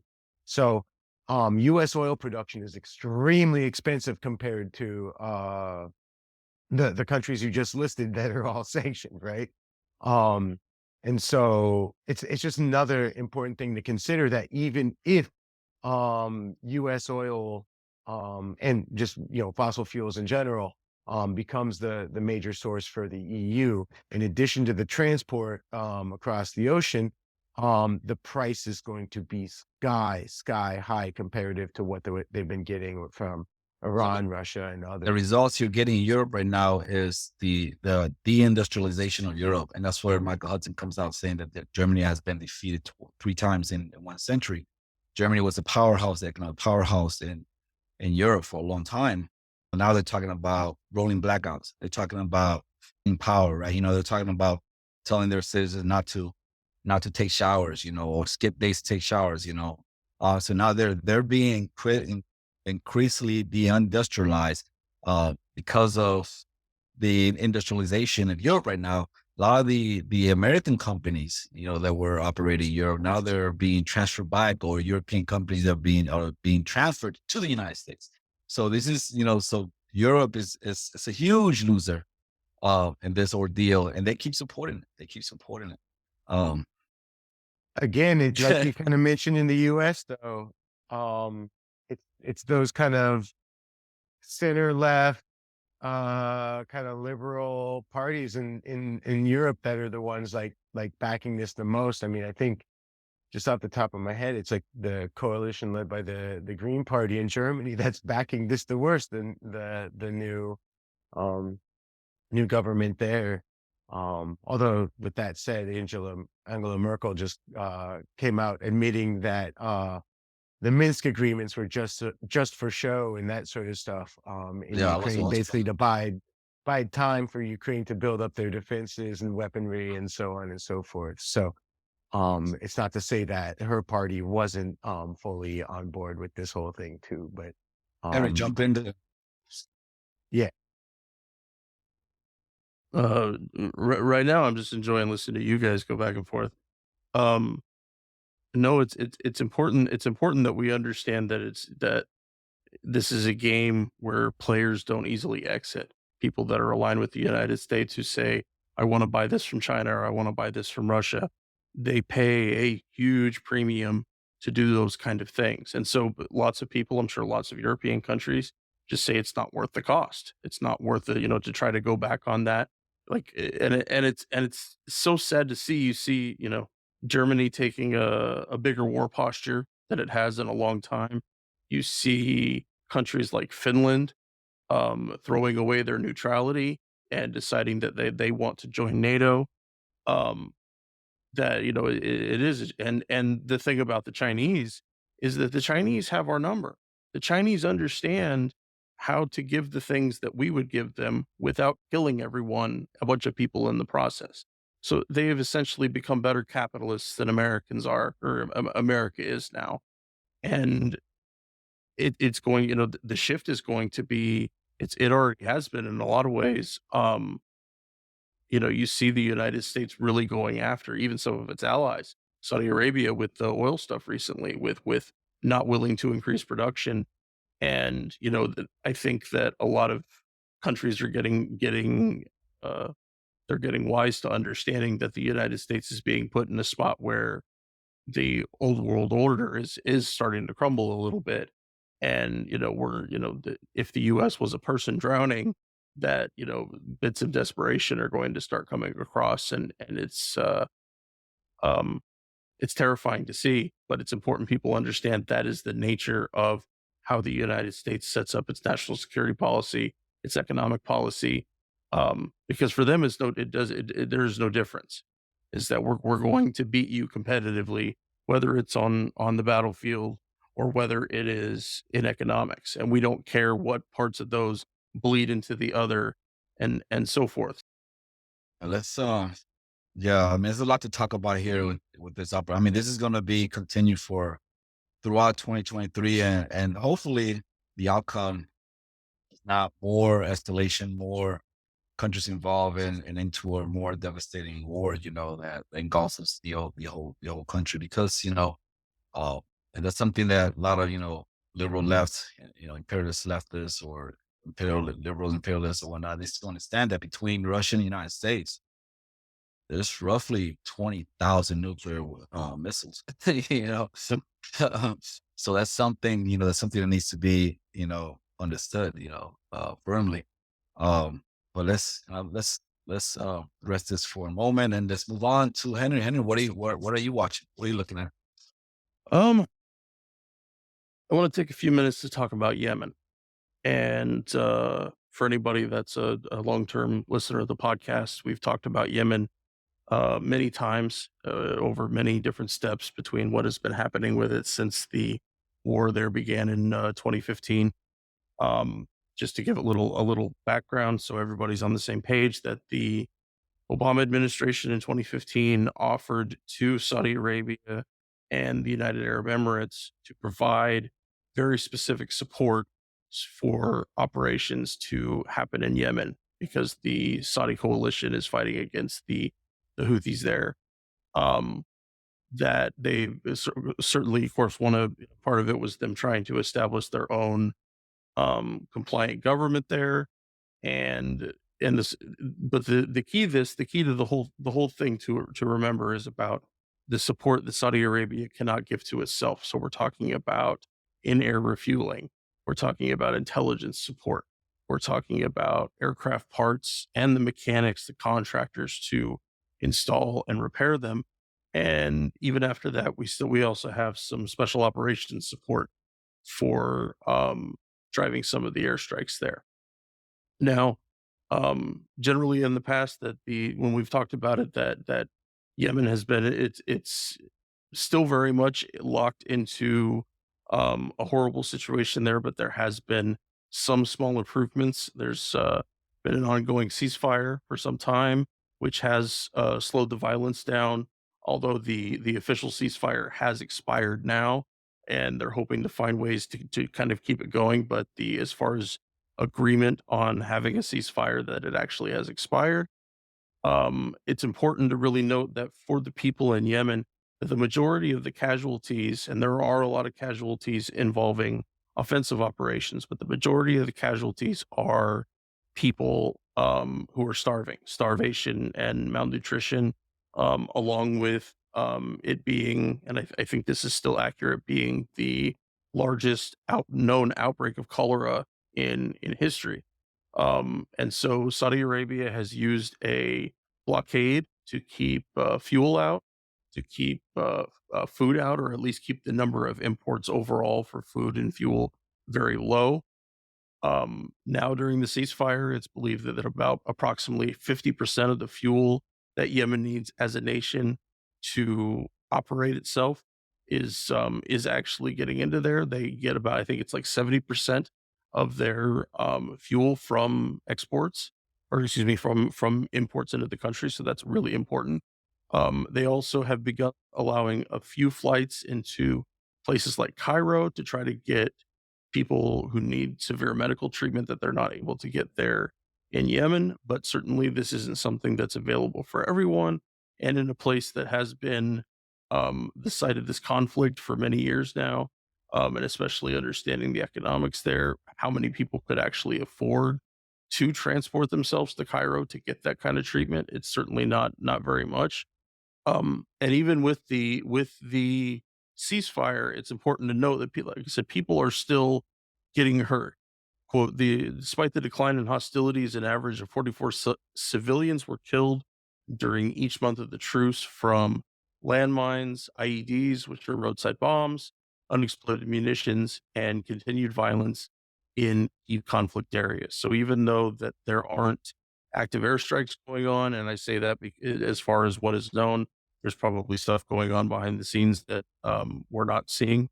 Um, but it's important to note that in this situation, that a ceasefire, it's not necessarily a ceasefire for everybody. That not every area of Yemen is safe for people to be in.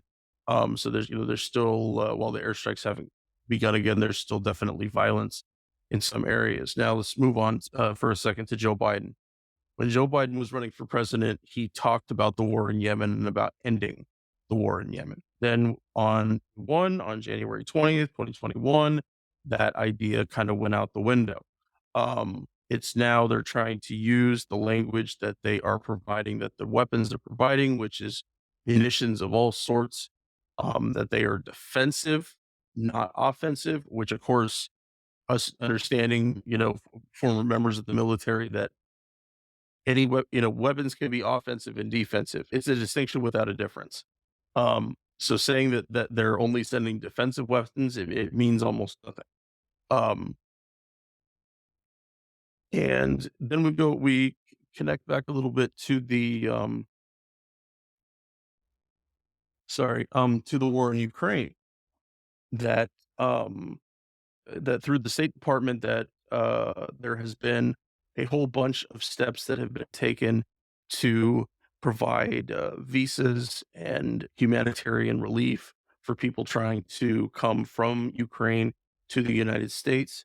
Um, Let me find my other thing here.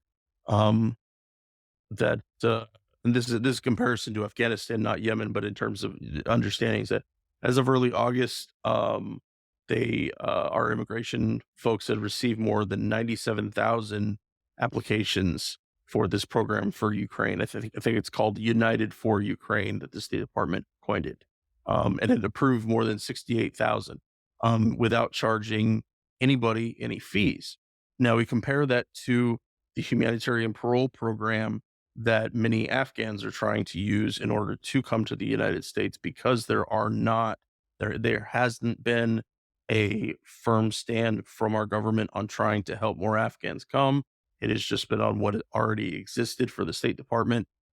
You have, in the 10 months of data that were looked at for this particular article, it shows that the immigration collected nearly $20 million from Afghan applicants.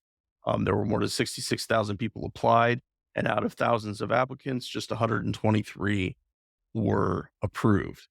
Um, and and and just to understand, like I said, both for Yemen and Afghanistan, that we're talking about a very, very impoverished country. For each Afghan that applies for the humanitarian relief, it's $575 a person. So for a family of four to afford to just apply, they don't actually get anything yet. They just apply. They have to do in-person interviews and a whole bunch of other steps. So for a family of four, we're talking about $2,300. I don't know many American families that would be able to afford something like that, let alone people in Afghanistan or Yemen.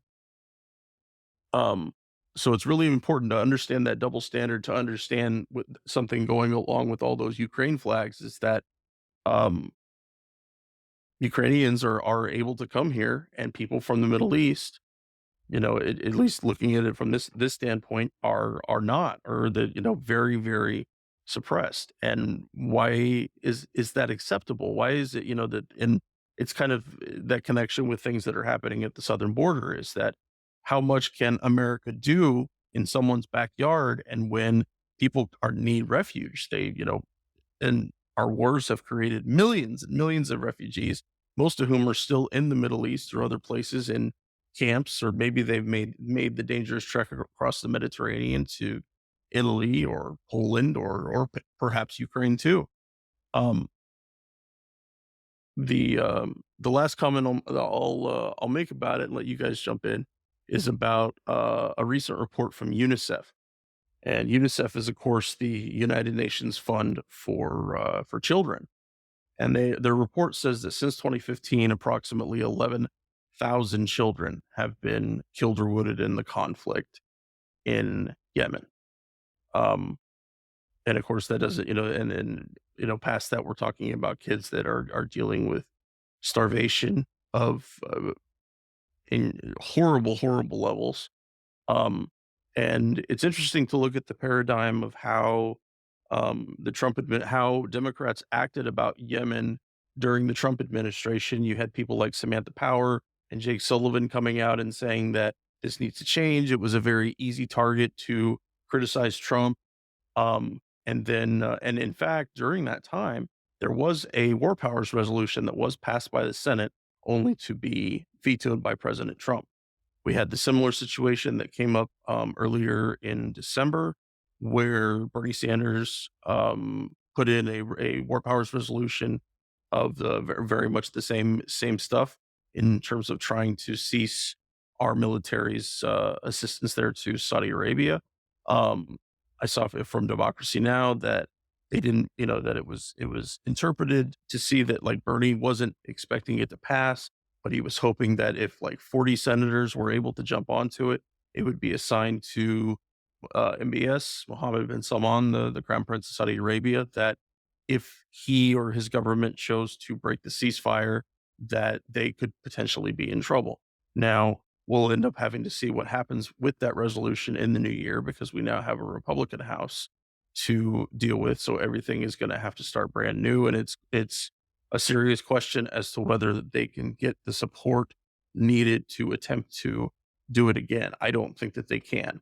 I don't think that it's something that's going to happen. But anyway, so um, that's my brief update on Yemen. Love to hear what you guys think. But it is very much still something that needs to be kept an eye on. But for the moment, there has been a bit of relief for the Yemeni people, and hopefully in the new year we'll see if something can happen that changes that. I mean, I can speak a little bit here and let you go. I mean, the point I really wanted to jump on there, something that we kind of didn't really talk about with the Russia, Ukraine, and NATO conflict is the immigration, right? I mean, we see it over and over, uh, demonization of immigrants, whether coming into this country, and I mean, obviously, the right wing in Europe has really kind of made a lot of strides with the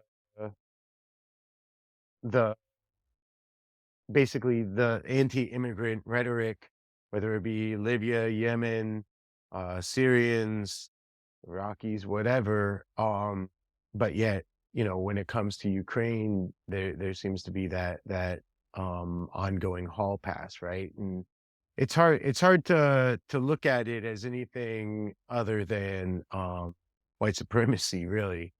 Um, just racism through and through.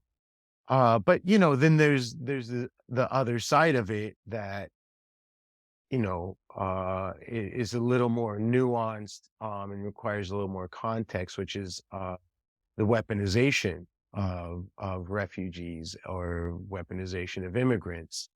My wife, she's a Cuban American, and for decades, Cuban Americans have gotten way more immigrant privileges than other Latin American immigrants. and refugees from U.S. backed coups and economic sanctions and so on. Um, so you know, the yeah, for years the conflict in Yemen has been dubbed the world's worst humanitarian crisis.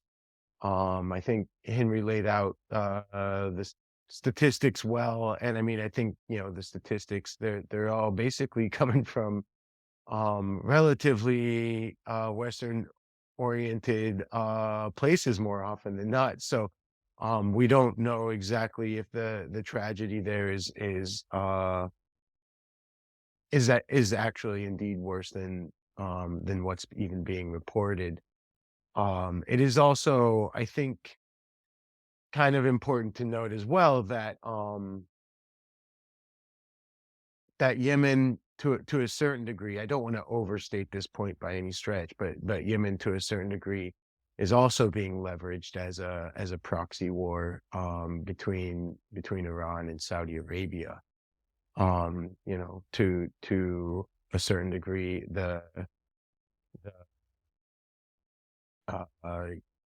Yemenis are being backed by the by Iran, and obviously Saudi Arabia is being armed by the U.S. And so you'll hear this endless demonization of Iran backing the forces in Yemen, but then as Henry laid out, like at least recently, we haven't really seen the same sort of critique of U.S. arming of Saudi Arabia. So Saudi Arabia, and yeah, and I lived in Saudi Arabia for about a year. I was a trainer there with the Saudi National Guard. Um, and they at one point during Obama, actually, they made the largest uh, purchase of U.S. weapons in history. Um, and some of those weapons ended up in the battlefield. Many of those weapons ended up in the battlefield in Syria. Like Syria was also another proxy war. Um, in fact, it's interesting because I was just thinking this earlier. Syria, was like a prelude or of what we've seen in Ukraine right now, because it was kind of a mini world war in Syria with all these actors, or everybody, these actors were involved from different sides and whatnot. And back then also, the American anti-war left was kind of put in a state of paralysis. And then they didn't move much in that war itself. But yeah, so Yemen and Saudi Arabia, a lot of people don't know Saudi Arabia it's a new country. It was founded in 1923. 1930, I'm sorry. It was founded in 1930. Um, and it was virtually it was a creation of the British, actually. Um, what we call Saudi Arabia today, there wasn't a lot of permanent population there. Mostly, there were a lot of nomads and people traveling back and forth. It was part of the Ottoman Empire domain. But it was created by the British. Back the ruling monarchy, which to this day, rules Saudi Arabia, which the area has the name of the ruling family, which is a family, the Saudi family, the House of Saud. That's where you get the name Saudi Arabia from. It's a House of Saud.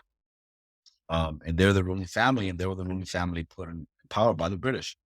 The British, when they ceded power to the Americans, now the Americans right now has a responsibility of propping this ruling family to continue, propping this ruling family. But their military is fairly new also. I think the first time that they saw action was actually in the Gulf War in 1990. The first time they saw action. So they have a fairly new military as well. But yeah, man, just like you said, Jake, there's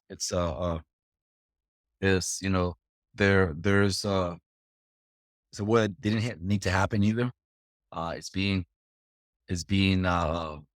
actually, there's a huge media block here in the United States. Most people really don't even know that it's happening.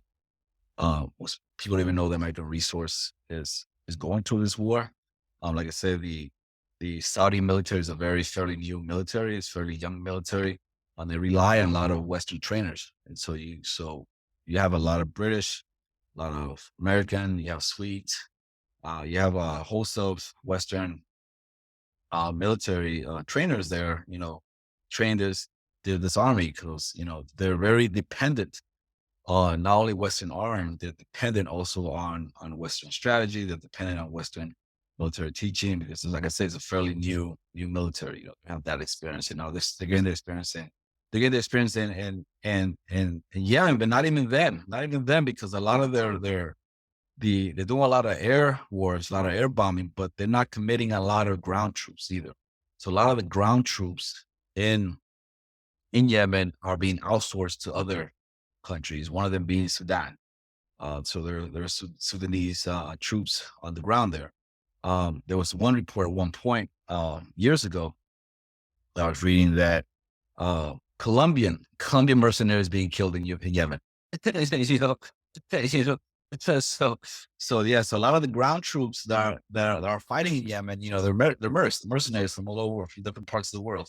Um, you know, so it's a lot of a lot of hands involved in this conflict, and you're absolutely right. It's a kind of sticking it to Iran, and what people don't understand is this, that Putin said recently that the collapse of the Soviet Union was the greatest geopolitical catastrophe, in recent history. And the reason why he said that, because a lot of these wars that we're seeing today, like the Iraq War in '03, the Syrian War, Libya, it wouldn't have happened if the Soviet Union was still intact, because the Soviet Union worked as a bulwark, worked as a balancing of U.S. power. Without this balance, without this bulwark against U.S. power existing, right, being vanished, there was no restriction. There was no restriction of U.S. power, so U.S. power, U.S. imperialists felt unrestrained to do whatever, because they didn't have this bulwark to worry about. And that's another thing that was that with the collapse, with Yemen, for example, most people don't know that Yemen just recently reunified. They were unified. There were two countries. There were two Yemen. There was South Yemen and North Yemen. South Yemen was their official name was the People's Democratic Republic of Yemen. They were the only socialist, openly socialist country in what we call the Middle East, or the Arabian Peninsula. They were aligned to the Soviet Union. They were aligned with the Soviet Union. They reunified right after the collapse of before the Soviet Union was officially collapsed, right? But after they fall of the Berlin Wall, they reunified. Then and this happened during the time of the first Gulf War. So, the first Gulf War against Iraq, which Iraq was also, prior to the collapse of the Soviet Union, was this country kind of like Ukraine,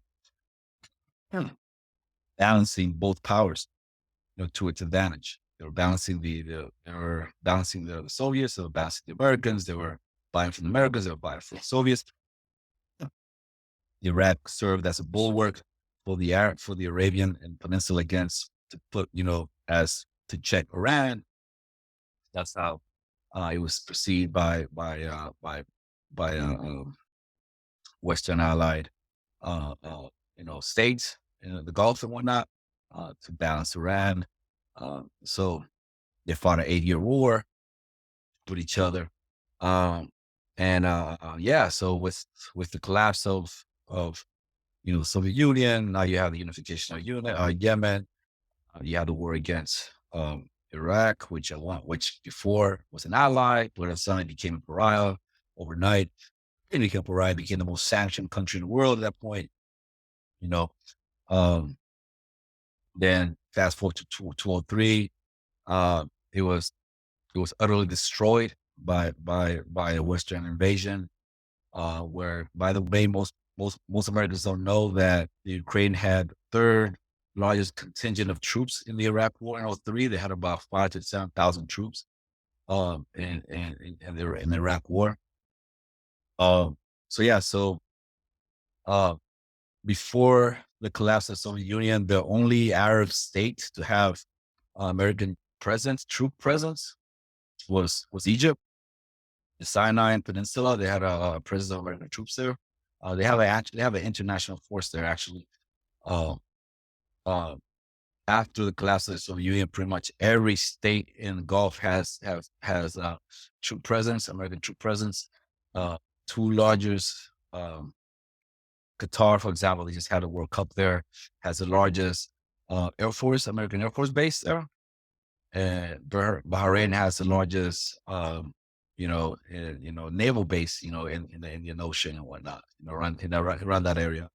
So yeah, so what's happening in Yemen is another thing, another blind spot here with the United States, which is pretty much a blackout. Pretty much no one's talking about it. It's a great tragedy happening there, but it's being packaged as a war to contain Iran, and um, with the and to great devastation of the Yemenis people.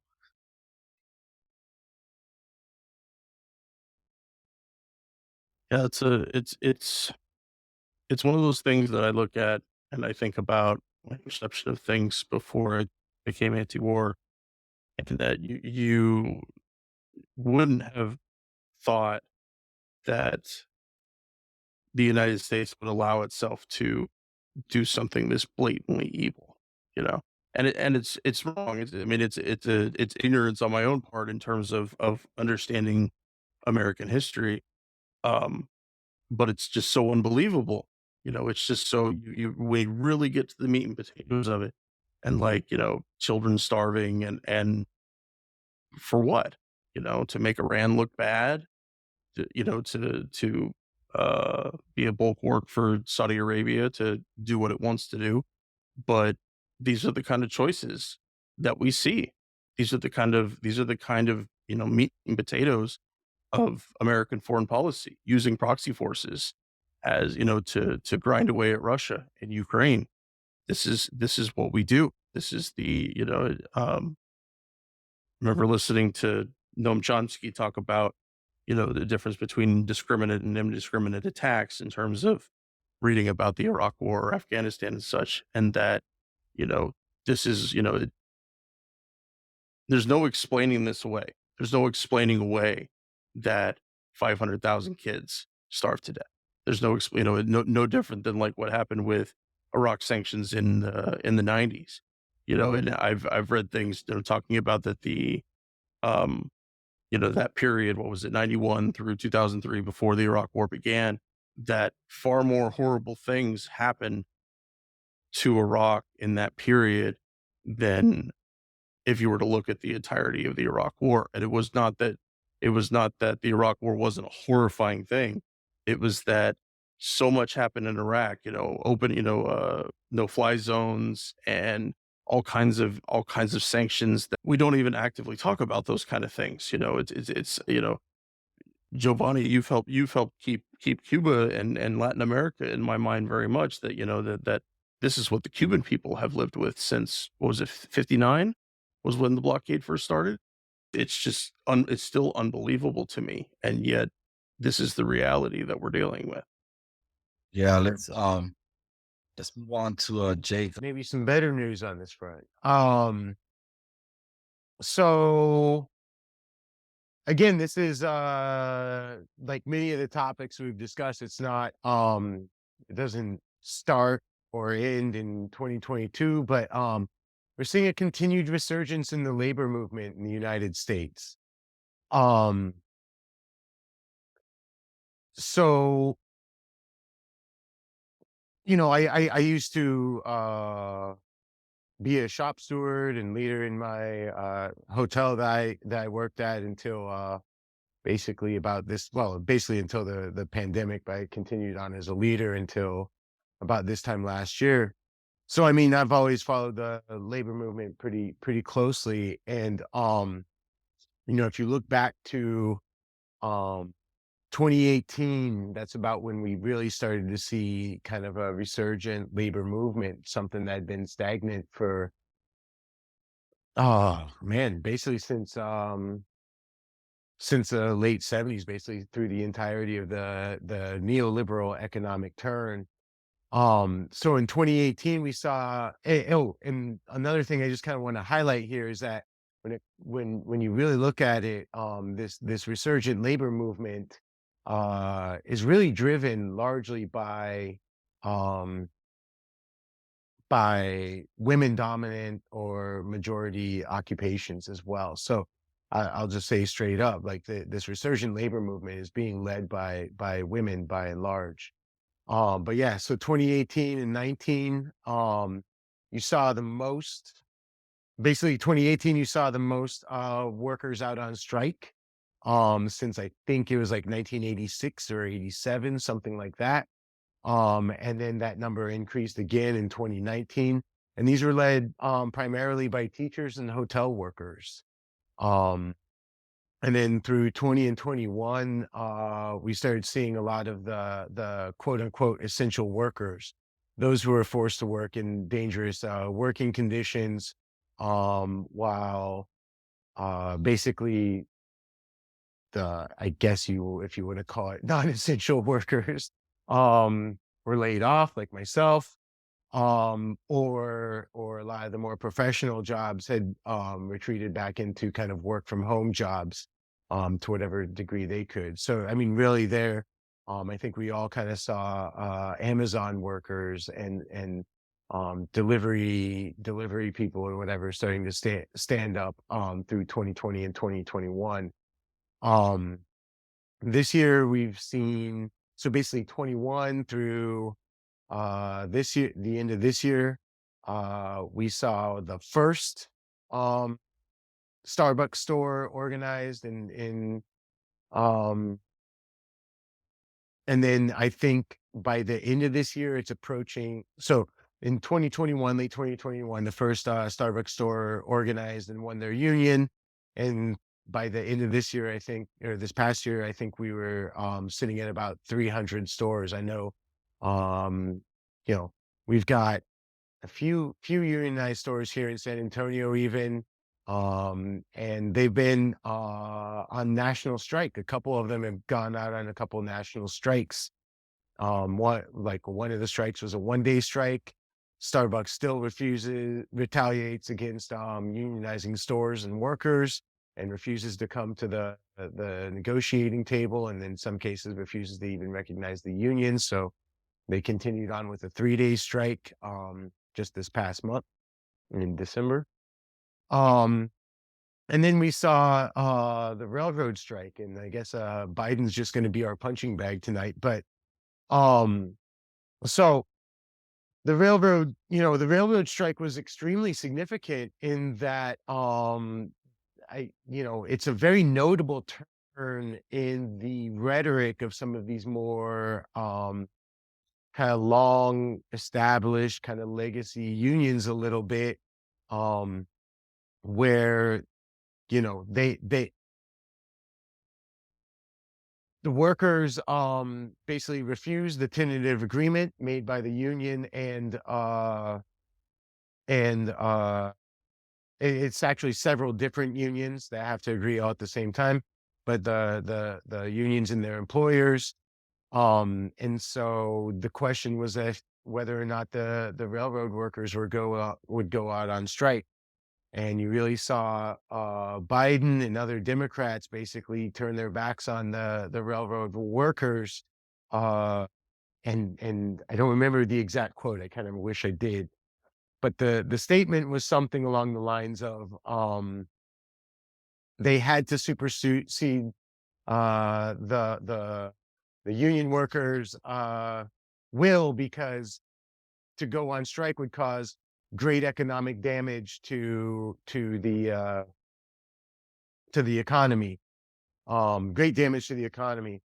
And these workers were basically asking for days off, for sick days, um, and better working conditions. And so it's incredible that that statement can just fly in any society. But when you basically say you can't go out on strike because it would cause great economic damage to our system, what you're basically saying is that the workers are so important that we can't let you not work. But also it means that we can't, but you're also kind of saying We can't let you take sick days. We can't let you have better working conditions and so on. So we're happy for you.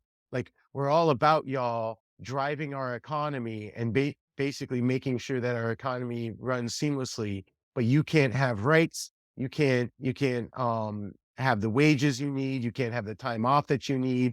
And again, these are railroad workers. So, you know, don't need to get into too far into the implications of overworked railroad workers. I mean, that creates a dangerous scenario, um, and so on. And then the final one I want to kind of highlight here is uh, basically the adjuncts, teachers assistants, and whatever throughout the University of California system, who were out on strike for, I think, 6 days, 6 weeks. It was the largest strike of its kind, I think, ever, but at least in a long time. Don't remember the exact numbers off the top of my head, but large raises, uh, assistance towards like childcare, healthcare. Certainly didn't win everything they wanted, but it was the gains they could get right now, and the contract is only 2 to 2.5 years long, so they'll have an opportunity to continue organizing and come back to the negotiating table in the near future. Kind of buoyed by their successes from this strike and the negotiations on this. And the last thing I kind of want to mention is that while there's been great strides made in the labor movement in the U.S., we've yet to really see it translate into any sort of anti-war position, anti-imperialist position to any significant degree. I think that the rank and file members of unions are anti-war by and large, as is the U.S. population. If the U.S. was to actually vote on whether or not we were to go to wars, we would rarely ever go to wars. But again, as we've talked about basically from the top, that's not how this so-called democracy works. Um, so I think a lot of the problems with that is that leadership of unions have gotten a little too cozy with the Democratic Party, which, as we've discussed throughout the evening, is a war party. And so we need a break. We need a breakaway. Um, you know, just in my own union, I saw numerous times where we would go out and block walk, countless workers doing countless hours of block walking for Democratic politicians that haven't done anything for us yet. I think we need an independent labor movement, independent of the major capitalist and pro-war political parties. And then we can let the politicians come to us when they need something. We can say, well, we need something too. You need my vote. We need you to act on this. We need you to act over here, right? And so it's time for the rank and file to really start to examine the democratic structures within their unions, to really examine where their unions stand on different political issues, and to examine where their unions stand on war and imperialism and so on. And why do we keep giving our dues money? Why do we keep giving our labor power and whatever into politicians that continue to back $1 trillion for the military industrial complex, but they can't deliver on free healthcare for every worker. They can't eliminate our student loan debt. They can't do this, that, the other thing, right? So it's an exciting moment in the labor movement, but we've got to keep pushing, especially those who have had seats in power in the labor movement for too long, or maybe not too long, but anyways, we've got to start putting pressure on those labor leaders at the very, very tippy top who maybe have enjoyed their cozy dinners with Democratic Party establishment, to start to move them to the positions that the working class really needs them to be moving into. Saw today in the news, they were talking about that the um, congressional staffers at Congress are that they had some kind of agreement that about organizing with the Democrats, and that today that the Republicans wanted to push back with them going to be taking control of the House and not wanting to allow them to do the same thing. And the article finished by talking about that the legality of that is really suspicious. If those people, the staffers and whomever, all the different people that make Congress work, want to organize, they should be able to organize. It should not be just by a swing of the pen of the House Speaker or whoever happens to be the senior person in charge to say you guys can't go and end up doing it. And of course, I'll mention the one that sticks in my craw the most, and that is that we still have it on the books that the military cannot unionize. And even if they were, forbidden from striking, even if there were specific rules about it, they can't do any of that. Um, but it is the most important thing. And like you said, Jake, is that these lots of labor folks are basically intrinsically anti-war. They are people that see the values and understand the costs of sending money into foreign, billions of dollars into foreign policy when there's so much that can be done with that money here at home. Um, but like you said, it's definitely a hopeful note. I that was one of the things about 2022 that I just loved. Is I loved every time I would get a positive labor headline about people, whatever they're doing. If one Starbucks store gets unionized, taking those steps, because eventually it is going to be a snowball. Eventually it's going to be something that has grown so much that they have to take more time to appease the needs and the desires of people who are organizing.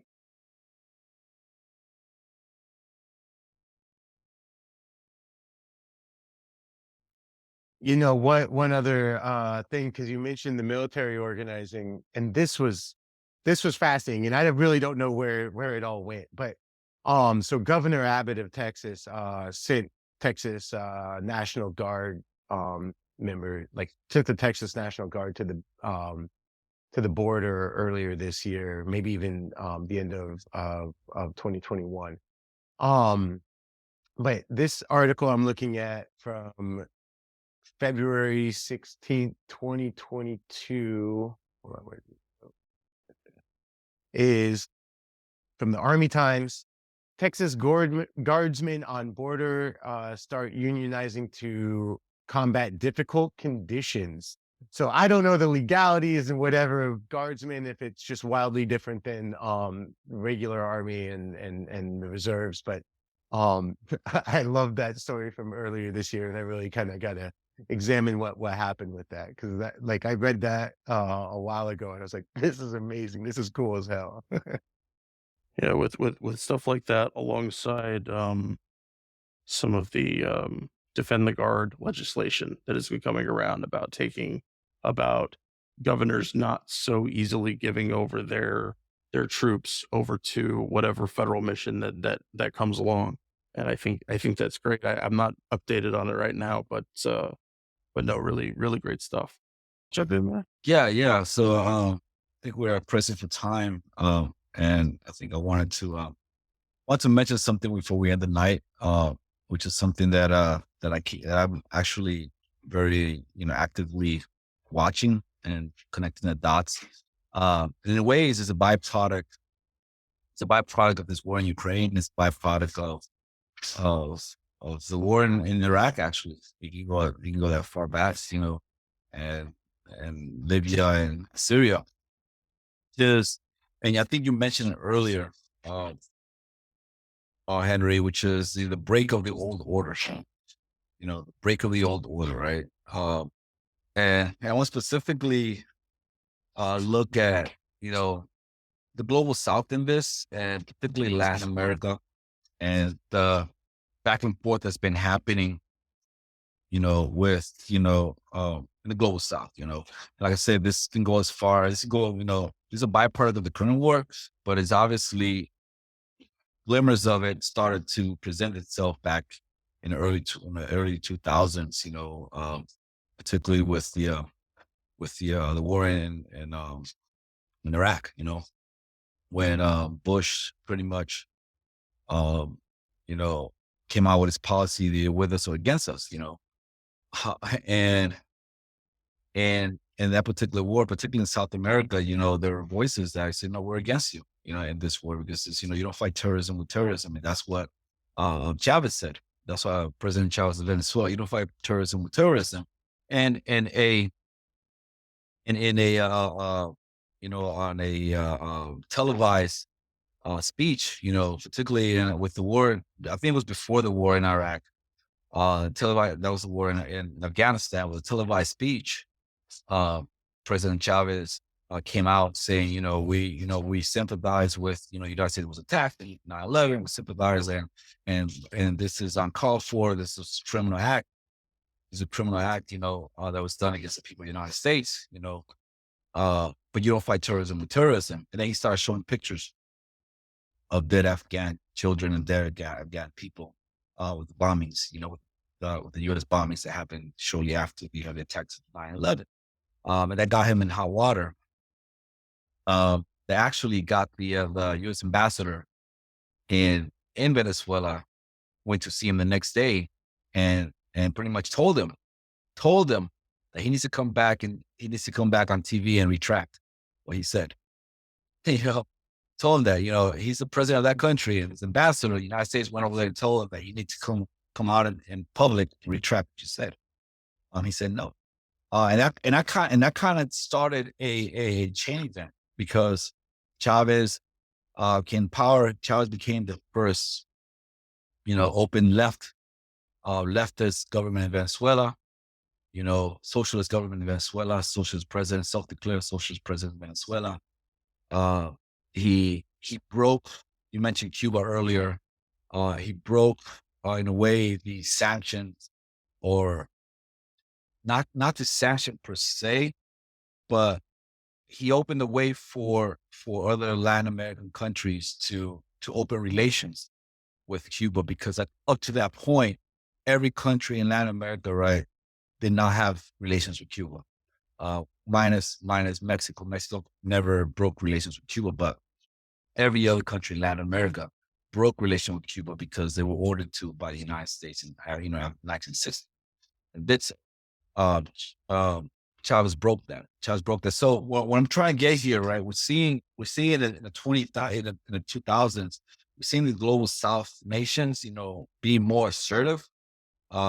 This chain reaction in South America, right? Got other previously either countries that were ruled by either conservatives, governments, that were ruled by conservative governments, or liberal, liberal bourgeois governments, having for the first time leftist governments, coming to power, central left governments coming to power. You saw that in Ecuador with Correa. You saw that in Bolivia with Evo Morales. You saw that in Argentina with the Kirchner, with Nestor and Cristina Kirchner. You saw that in Chile with Michelle Bachelet, who she's the Human Rights Commissioner of the UN right now.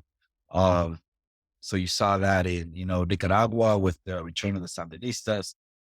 Came back to Nicaragua during that time, right? That was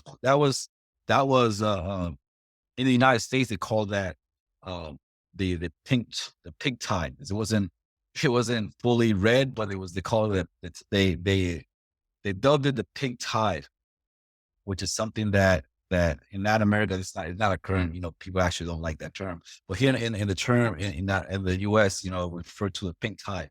And this was possible because the United States was so embroiled and was so bogged down in the war in Iraq. That they didn't have the resource actually to revert that at the time. Right? So that's what you started spreading. Chavez policy was south to south relations, right? But the point, before that, Colombia's number one trading partner was who? The United States. Venezuela's number one trading partner was who? The United States. Peru's number one trading partner was who? The United States. and so and so and so and so, right? So these countries, they share borders with each other, but they weren't the number one trading partners with each other, right? They were all, trading partners of the United States, Canada. So one of his policies was south to south. So, it's ridiculous that we share a border, but we're not the number one trading partner to each other, so we need to look inward instead of outward, right? That's one of his policies. One of his, and it was functioning. There was a lot of mutual aid with, this country going on. So this is kind of reverted outside. So we're seeing that also, uh, what's going into Africa, because that's one of the projects that inspired the Libyan government as well. An African Union, African mutual aid, look inward instead of outwards, etc. That's one of the policies of Muammar Gaddafi that he was pushing in South America, in Africa, right, which is also inspired by South America, right. You've seen that in Eastern Europe, Eurasia. Eastern Europe was from Europe. Eastern Europe was Eurasia, or kind of, the most, more impoverished, particularly after the collapse of the Soviet Union. But now you're seeing these countries also creating unions and blocks and economic blocks with each other, etc.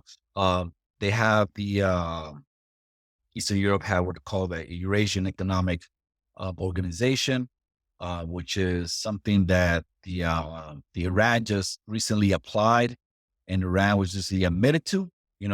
So Iran right now, it's part of this economic bloc in Eurasia.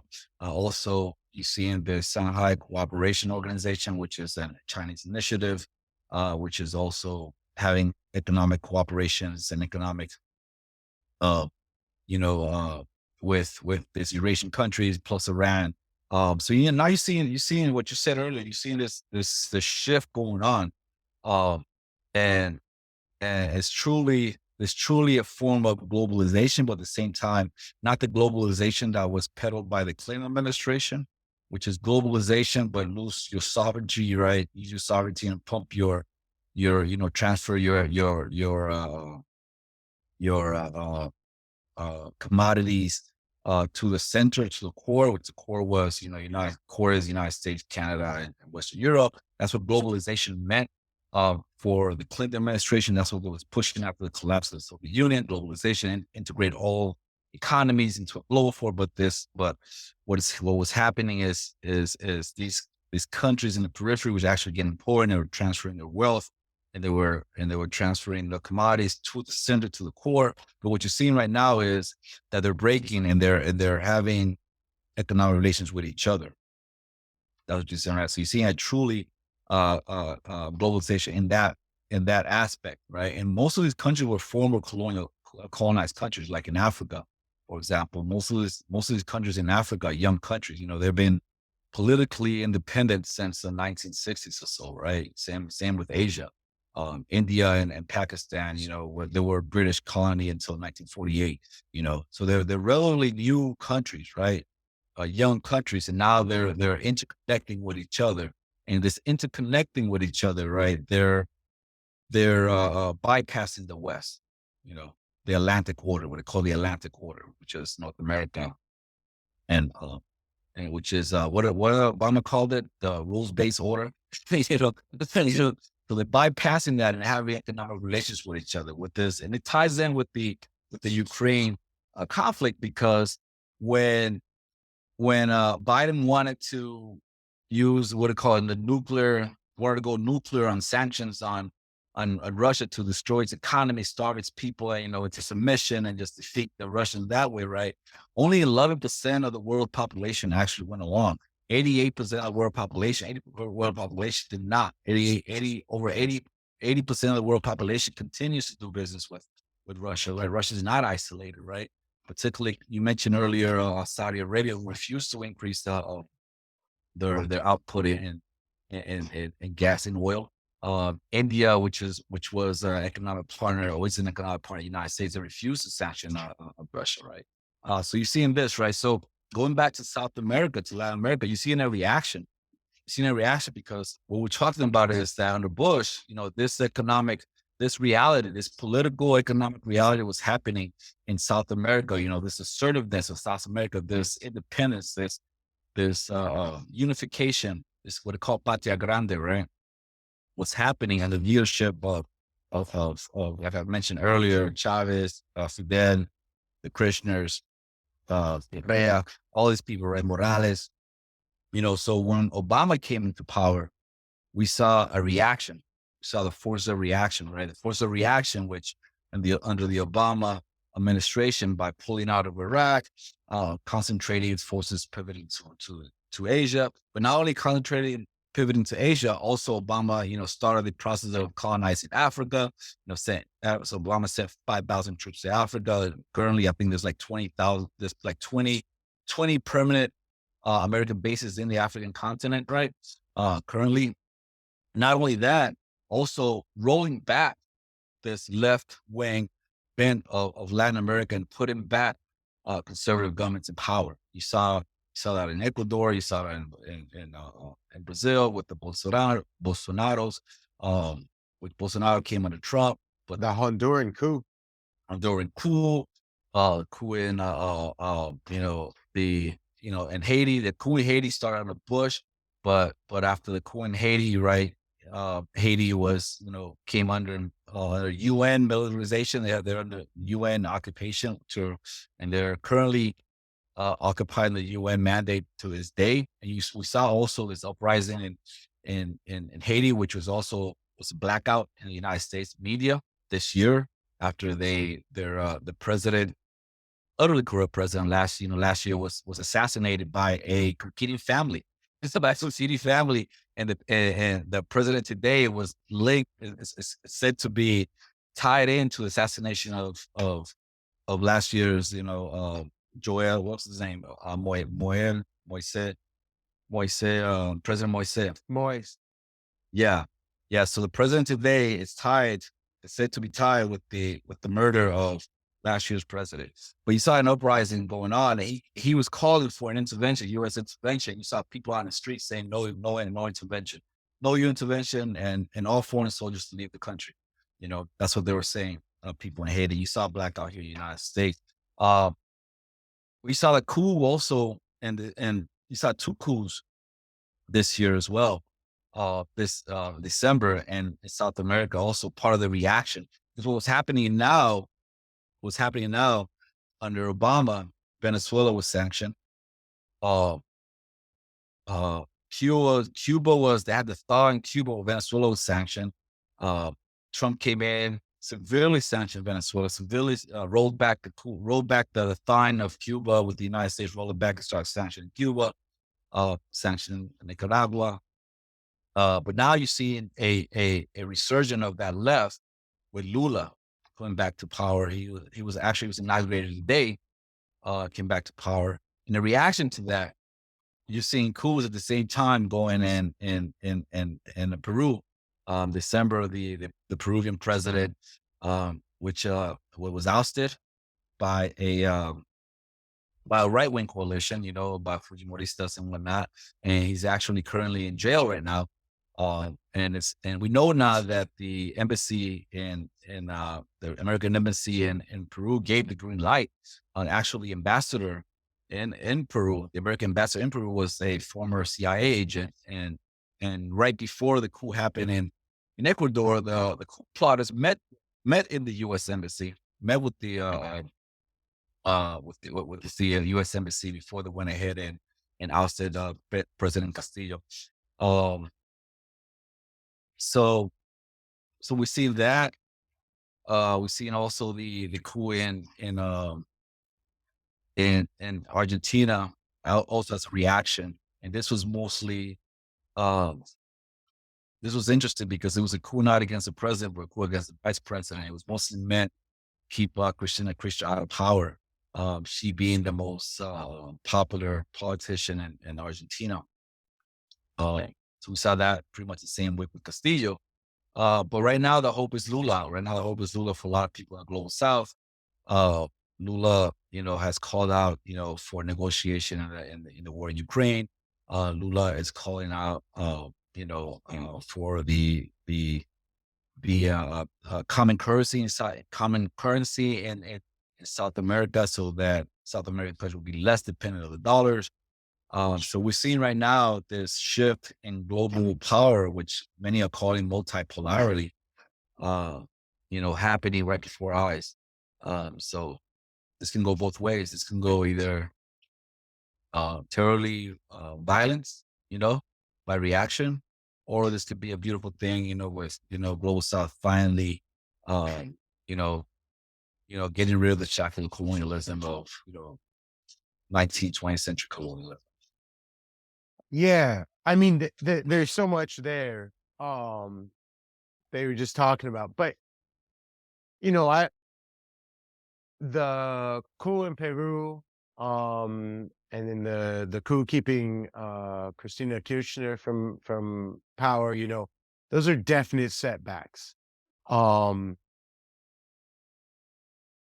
but one thing that kind of differentiates this kind of left, I'll just call it a left resurgence. I mean, some of them are more center left, some of them are more left wing. Um, from kind of the earlier phase in the first decade of this century, is that there, kind of as we've been discussing, right? There are genuine, real, um, if nothing else, economic alternatives, right? Like we're talking about a multipolar world developing, um, you know, and so there will be ebbs and flows. There will be ebbs and flows in Latin America as well as everywhere else. So, there's ebbs and flows in the movements here in the US and so on. But in the balance, I think the development since the Bolivian coup in 2019 have been overwhelmingly positive and inspiring, and really setting forth the potential for um I don't know, like real genuine optimism in Latin America. Um I don't know Peru enough to say whether it has the organization of the social movements like Bolivia had to get back over top of the coup executed in 2019 and basically win back their democracy in 2020. I don't know that Peru has that. I don't want to really even speculate because I just don't know that enough to say one way or the other. But one thing we have seen for sure is that they're fighting like hell, right? Yeah. The movements are fighting, whether they can win, you know, whether it's lost, I don't know, but they're fighting like hell. They already won an election, which seemed kind of like, if you would have told me 5 years ago that Peru was going to have a truly left wing president, I'd have been rather surprised.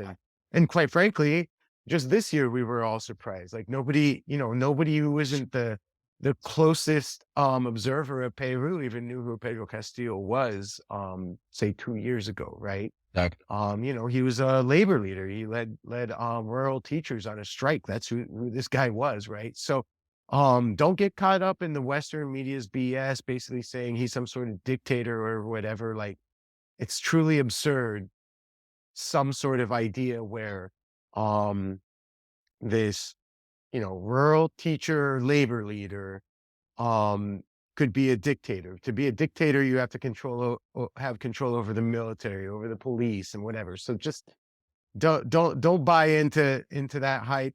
Stand in solidarity with Castillo, stand in solidarity with the Peruvian people, and stand in solidarity with Latin America, who is not supporting, like, they're not recognizing this new coup government, right? And so that's something, we didn't see, but from maybe a handful of governments, with Guaido's attempted coup in 2019, early 2019. You didn't see near as many governments standing in solidarity with the Bolivian people and the movement towards socialism, which was Morales's party, and the coup in later, like the fall of 2019. You didn't see this, bloc standing up and saying like, we don't recognize your stupid government, like this stupid government. That's a coup government. We all recognize it, right? And so, this coup, I think, is a little bit kind of forcing the center left's hand in defending the sovereignty of their own states, because if nothing else, you take someone like Boris or whatever, right, who is considered to be more center left, he's been better than maybe I even really expected, because he's got strong leaders around him in the region, and also he knows the stakes here, because if there's any country that looks a lot like Peru, historically, it's going to Yeah. be Colombia. And so he knows this is an issue of sovereignty. This is an issue of sovereignty. And what's happening to Pedro Castillo can easily come, like, it can easily come back into Colombia. And that could mean his ruin, his incarceration, his death, right? And so the other thing I wanted to touch on, just I kind think you of, met Petro. Not Boris. Boris in Chile. You met Petro in Colombia. yes, I did meet him twice. Sorry. They're just winning all over the place. Man. But yeah, Petro. But yeah, Chile is basically that same sort of deal as well. I mean, but yeah, I definitely did meet Petro. Because he's definitely the one that I've seen kind of like stand up stronger than I maybe expected him to. But I also, Mexico. so Also. that's where I was going to go here is, we're also seeing, AMLO really, pushing back against, US imperialism. And, I think that really most came to a head, although it's kind of been happening all year. But with, Biden's organization, in Los Angeles, in June of this year for the Summit of the Americas. And like, long story short, it was a very failed summit, but Biden alongside with the OAS, I mean, the US and OAS really shouldn't be taken as having different perspectives or different policies or anything. OAS being the Organization of American States, that is. But anyway, so they're organizing the Summit of Americas in Los Angeles, but they refuse invites to Nicaragua, Venezuela, and Cuba. Is that correct? Am I missing any Yes. others? No, those three. Yeah. And so AMLO basically said, if you're not, well, actually, I don't, I think,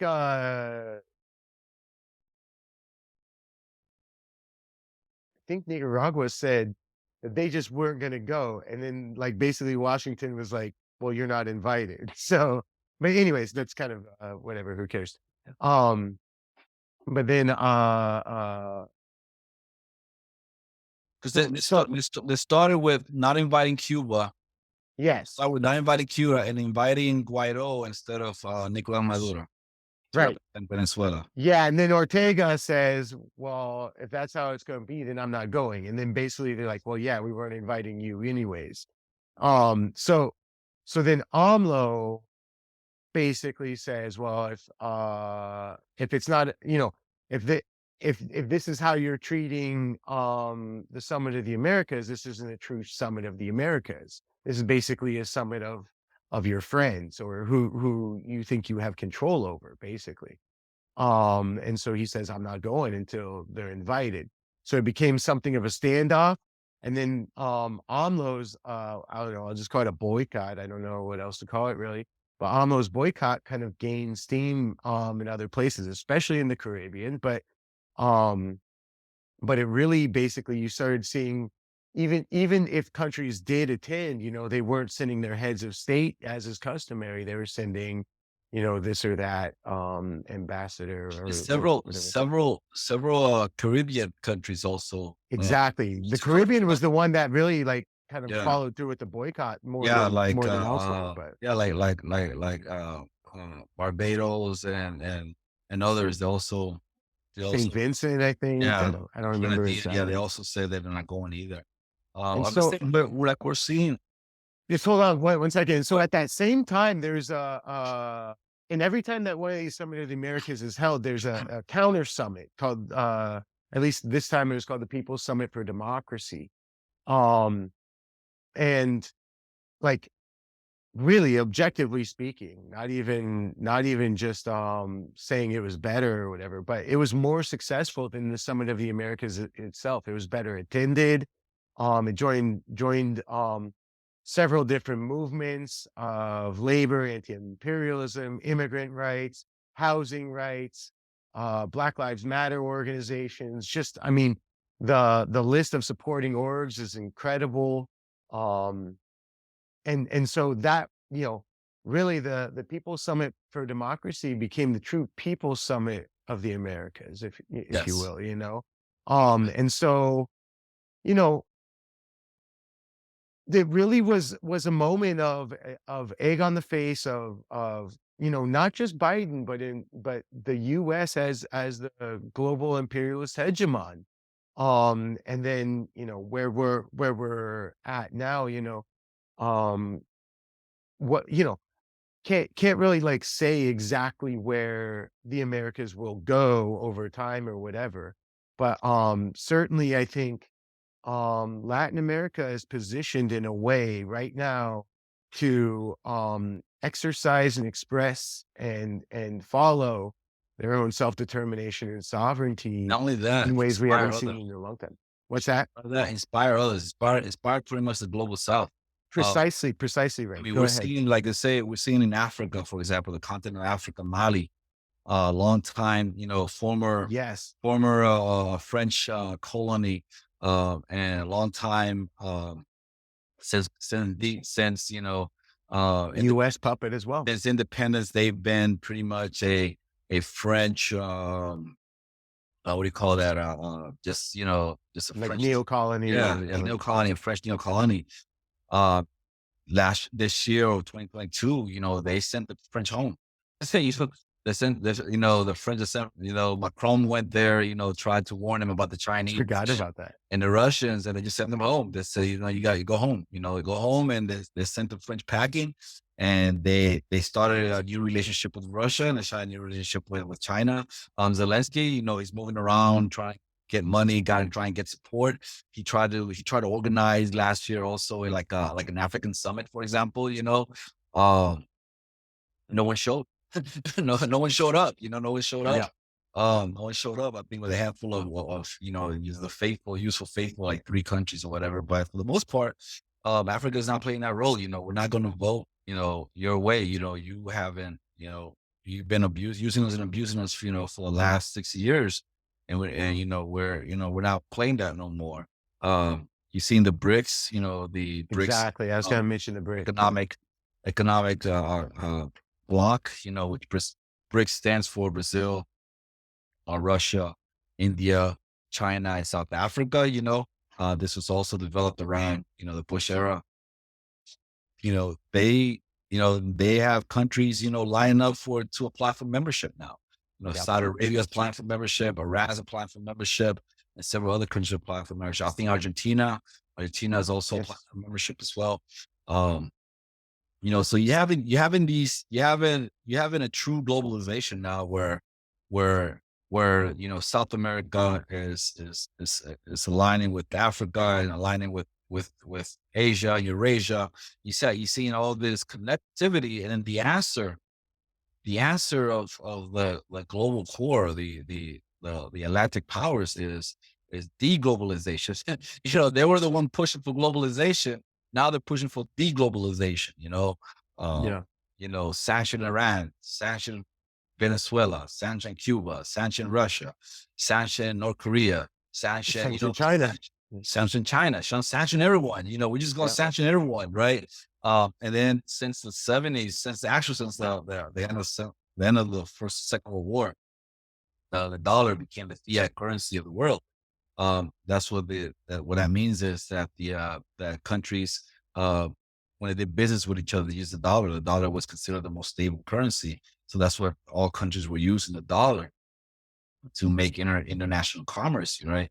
I think Latin America used like up to 90%. I think, as a matter of fact, several countries in Latin America, like El Salvador and Ecuador, pretty much stopped their, ended their currency, and now they're adopting the dollar. The dollar is their currency. So like 90% of business being done in Latin America was done in dollars. And with the conflict in Ukraine, and this has been a mechanism the United States that used to exert power, and they use a system called the SWIFT system, that's what they do international transactions and stuff like that. Since in 1971, the dollar was pegged to the dollar was pretty much not represented by gold, and was just represented, it just became the currency of faith. Dollar had values because people have faith in the dollar. That's the only thing that was holding up the dollar, faith. Um, and then it became pegged to oil back in '73, etc. Right, but now you're seeing countries, because of the abuse, because of abuse, Theft. dollar Because of outright theft over theft. and I over mean, and over. Venezuela lost about $3 billion that were just withheld from them, because what happened is those countries, they buy dollars, and they keep their currencies and Western banks, stuff like that, assets there, reserve assets, and keep in Western banks because they were told but they were more secured, and it's easier for them to do transaction with Western countries, by having their assets there as well. With Venezuela, they started confiscating these assets, and that didn't start. So it actually started with Iraq, I believe, confiscating Iraqi assets, Venezuela assets, Afghanistan, Russia. I mean, not probably Russia. more of that. I mean, they confiscated about $500 billion in Exactly. Russian assets, Yeah. and it's just theft, and because of this behavior, because of this, the dollar being used as a weapon, right, it's pushing a lot of countries to rethink the dollar.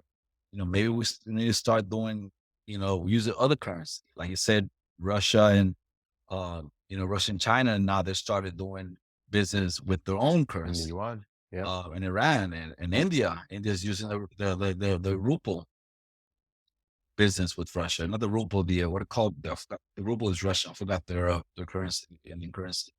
But they're trading with their own currencies.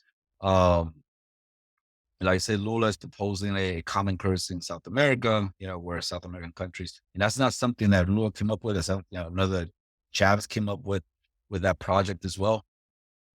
So yeah, you're seeing that. You're seeing this, you're seeing the bypassing of the de-dollarization of international commerce. You're seeing this multipolarity now. You're seeing the de-globalization, because now a lot of these countries are asserting their independence and their sovereignty. One of the formulas that the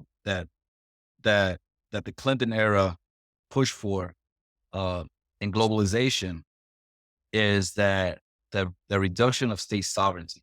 So the states to not intervene in global commerce.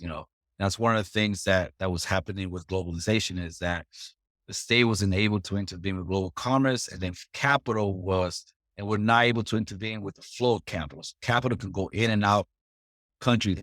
Capital had no borders. Exactly. Yeah. Had no borders, right? And if the state were to intervene in this transaction, right, then the state will be sanctioned, the state will be disciplined, So that's one of the things. So they lost the sovereignty. They lost the sovereignty, right, to global capitalism.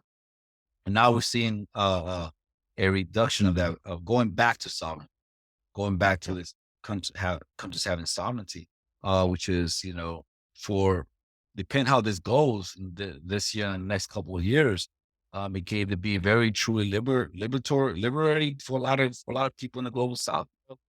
Living standards raising, etc. Or this could be, depending how the forces of reaction behave, this could be more conflicts coming around the road, and Yeah. you know, Yeah. I mean, it's a global empire being challenged, right? And throughout history, that's a dangerous proposition.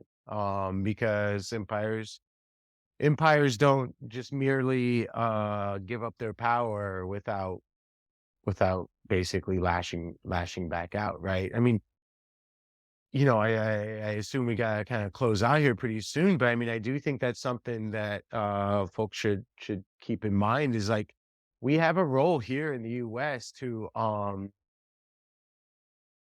weaken the ability of the U.S. to lash out because that's precisely what it's doing and that's precisely what it's preparing for. Right now, it's to a certain degree keeping its lashing out in the proxy wars that we've discussed throughout the evening. But as you mentioned and Henry mentioned and myself, like I mean, the potential for escalation into extremely dangerous and even into the nuclear war territory. I mean, it's not something that I would put past mm, those who make decisions in our society if they feel threatened enough to take such drastic steps. Um and so it really is on us here to really push back against, you know, kind of another theme of the evening, right, has been sort of the who makes decisions? Is it just a very, very, very few at the top, or is it the many at the bottom, right? Like as you said, the global South is not following the US into this proxy war in Ukraine. They're not following NATO's leadership here. They're not following um the the leadership of the US and their quote unquote rules-based order, right? This is not the interest nor the opinion nor the political ideology of the vast majority of the people of the world. And frankly, it really isn't in the US either if people really understand what the stakes are and what like it really means in their day-to-day lives. So whether it be on the highest like global issues or more local issues, like we were talking about student loan debt or the right to choose to have an abortion, whether you're ready and in a place in life where you can bring a child to term, um, you know, it goes from the very most personal to the very highest level mechanisms in the world, right? But fact of the matter is that the people are moving past this system. They're moving past the US led capitalist imperialist world order. And so what do we do to push back against this system ourselves here being in the belly of the beast? Yeah. Yeah. Jake, let's close this on a very inspiring note. You're a soccer guy. Tell us about the World Cup. Well, Argentina won, which is exciting. They defeated God, what was it? France. It was defeated France. France was the ones I had pegged to actually win it again, but fortunately, Messi finally got his World Cup trophy, cementing him at a minimum of as the best player since his predecessor Diego Maradona. So no, very cool. I don't know, just maybe they weren't the team I most wanted to see win it. I don't know, but certainly of the soccer powers, the football powers, like they're the one that I probably wanted to see win. Three things comes to mind with the World Cup, right? So a global South country won the cup. Another global South country captured everyone's heart and imagination. And another global Yeah. South country that wasn't even participating, right, in the Global Cup. Right. Not Yeah. representation. Yeah. Tell Yeah. us about that. Yeah. So exactly. So I mean, so yeah, Morocco, I don't know, shocked basically the world by reaching the semifinals. Semifinals, right? I think it was Yeah. semifinals. Um, they've got good players and all that, but I mean, frankly, I don't think anyone really saw Morocco's success coming this World Cup. So yeah, global South country, really, I don't know. Watching that team, they were good, like really, really good. This was no flash in the pan. This was no fluke. Morocco was extremely good this entire World Cup. So all respect to them. And then of course, the latter that you're responding to that's not in the cup but captured everybody's heart was Palestine. You can find a few different kind of articles or whatever, basically talking about Palestine was the true winner of the World Cup. Basically, since the cup was held in an Arab country and so on, I think it gave a lot of space for discussion about Palestine in ways that at least I've never seen in World Cup coverage before. But we saw Israeli journalists, that were unable to really even cover the the sporting event without people from across the world, from England, uh from Morocco and whatever. Morocco would have the Palestine flag in their team photos. It's like huge flags out in the stands. And then yeah, like I remember seeing some clip of these English dudes. The The African Israeli team are also with Palestine flags as well, did they? What's that? African teams came out also with the flag with the Palestinian flag came out as well. Yeah, you could be right. I mean, I'm sure you're right. I mean, basically the flags were just out in the stands, teams were holding the flags, and then yeah. The one clip that I just really liked the most was this Israeli reporter talking to a bunch of English supporters, and the Israeli reporter basically asks, so is England gonna bring it home? Because that's like their mantra, right? Like bring it home. And they're like, yeah, but more importantly, free Palestine, and it's just like, so, I mean, that's just what the tenor of the World Cup was, regarding Palestine. And they're really, it was hard to not see it because, it really was ubiquitous throughout the World Cup. That note, right on that note, let's close the show. New Year's 2023. A lot of work to be done out there. People who are active, people on the street, people are, um, who are organizing. There's a lot to do. A lot of things happening in 2022. A lot of things going to happen in 2023. We need to stay focused, engage, and, renew our energies. Well, cool. I really appreciate y'all having me on. Been following the program for a long while, and really, really honored that you invited me on as a guest. Yes, of course. Thank you for joining us, and I hope to see you back. Most definitely. Money is tight these days for everyone. Penny pinching to make it through the month often doesn't give people the funds to contribute to a creator they support. So we consider it the highest honor that folks help us fund the podcast in any dollar amount they're able. Patreons is the main place to do that, and for supporters who can donate $10 a month or more, they will be listed right here as an honorary producer, like these fine folks: Fahim Shirazi, James O'Barr, James Higgins, Eric Phillips, Paul Appel, Julie Dupree, Thomas Benson, Janet Hansen, Daniel Fleming, Michael Karen, Ren Jacob, Howard Reynolds, Rick Coffey, Scott Spalding, Spooky Tooth, and the Status Quo podcast. However, if Patreon isn't your style, you can contribute directly through PayPal at paypal.me/Fortress on a Hill. Or please check out our store on Spreadshirt for some great Fortress merch. We're on Twitter and on Facebook.com/Fortress on a Hill. You can find our full collection of episodes at www.fortressonahill.com. Skepticism is one's best armor. Never forget it. We'll see you next time. Come on, you good people, and listen to my song.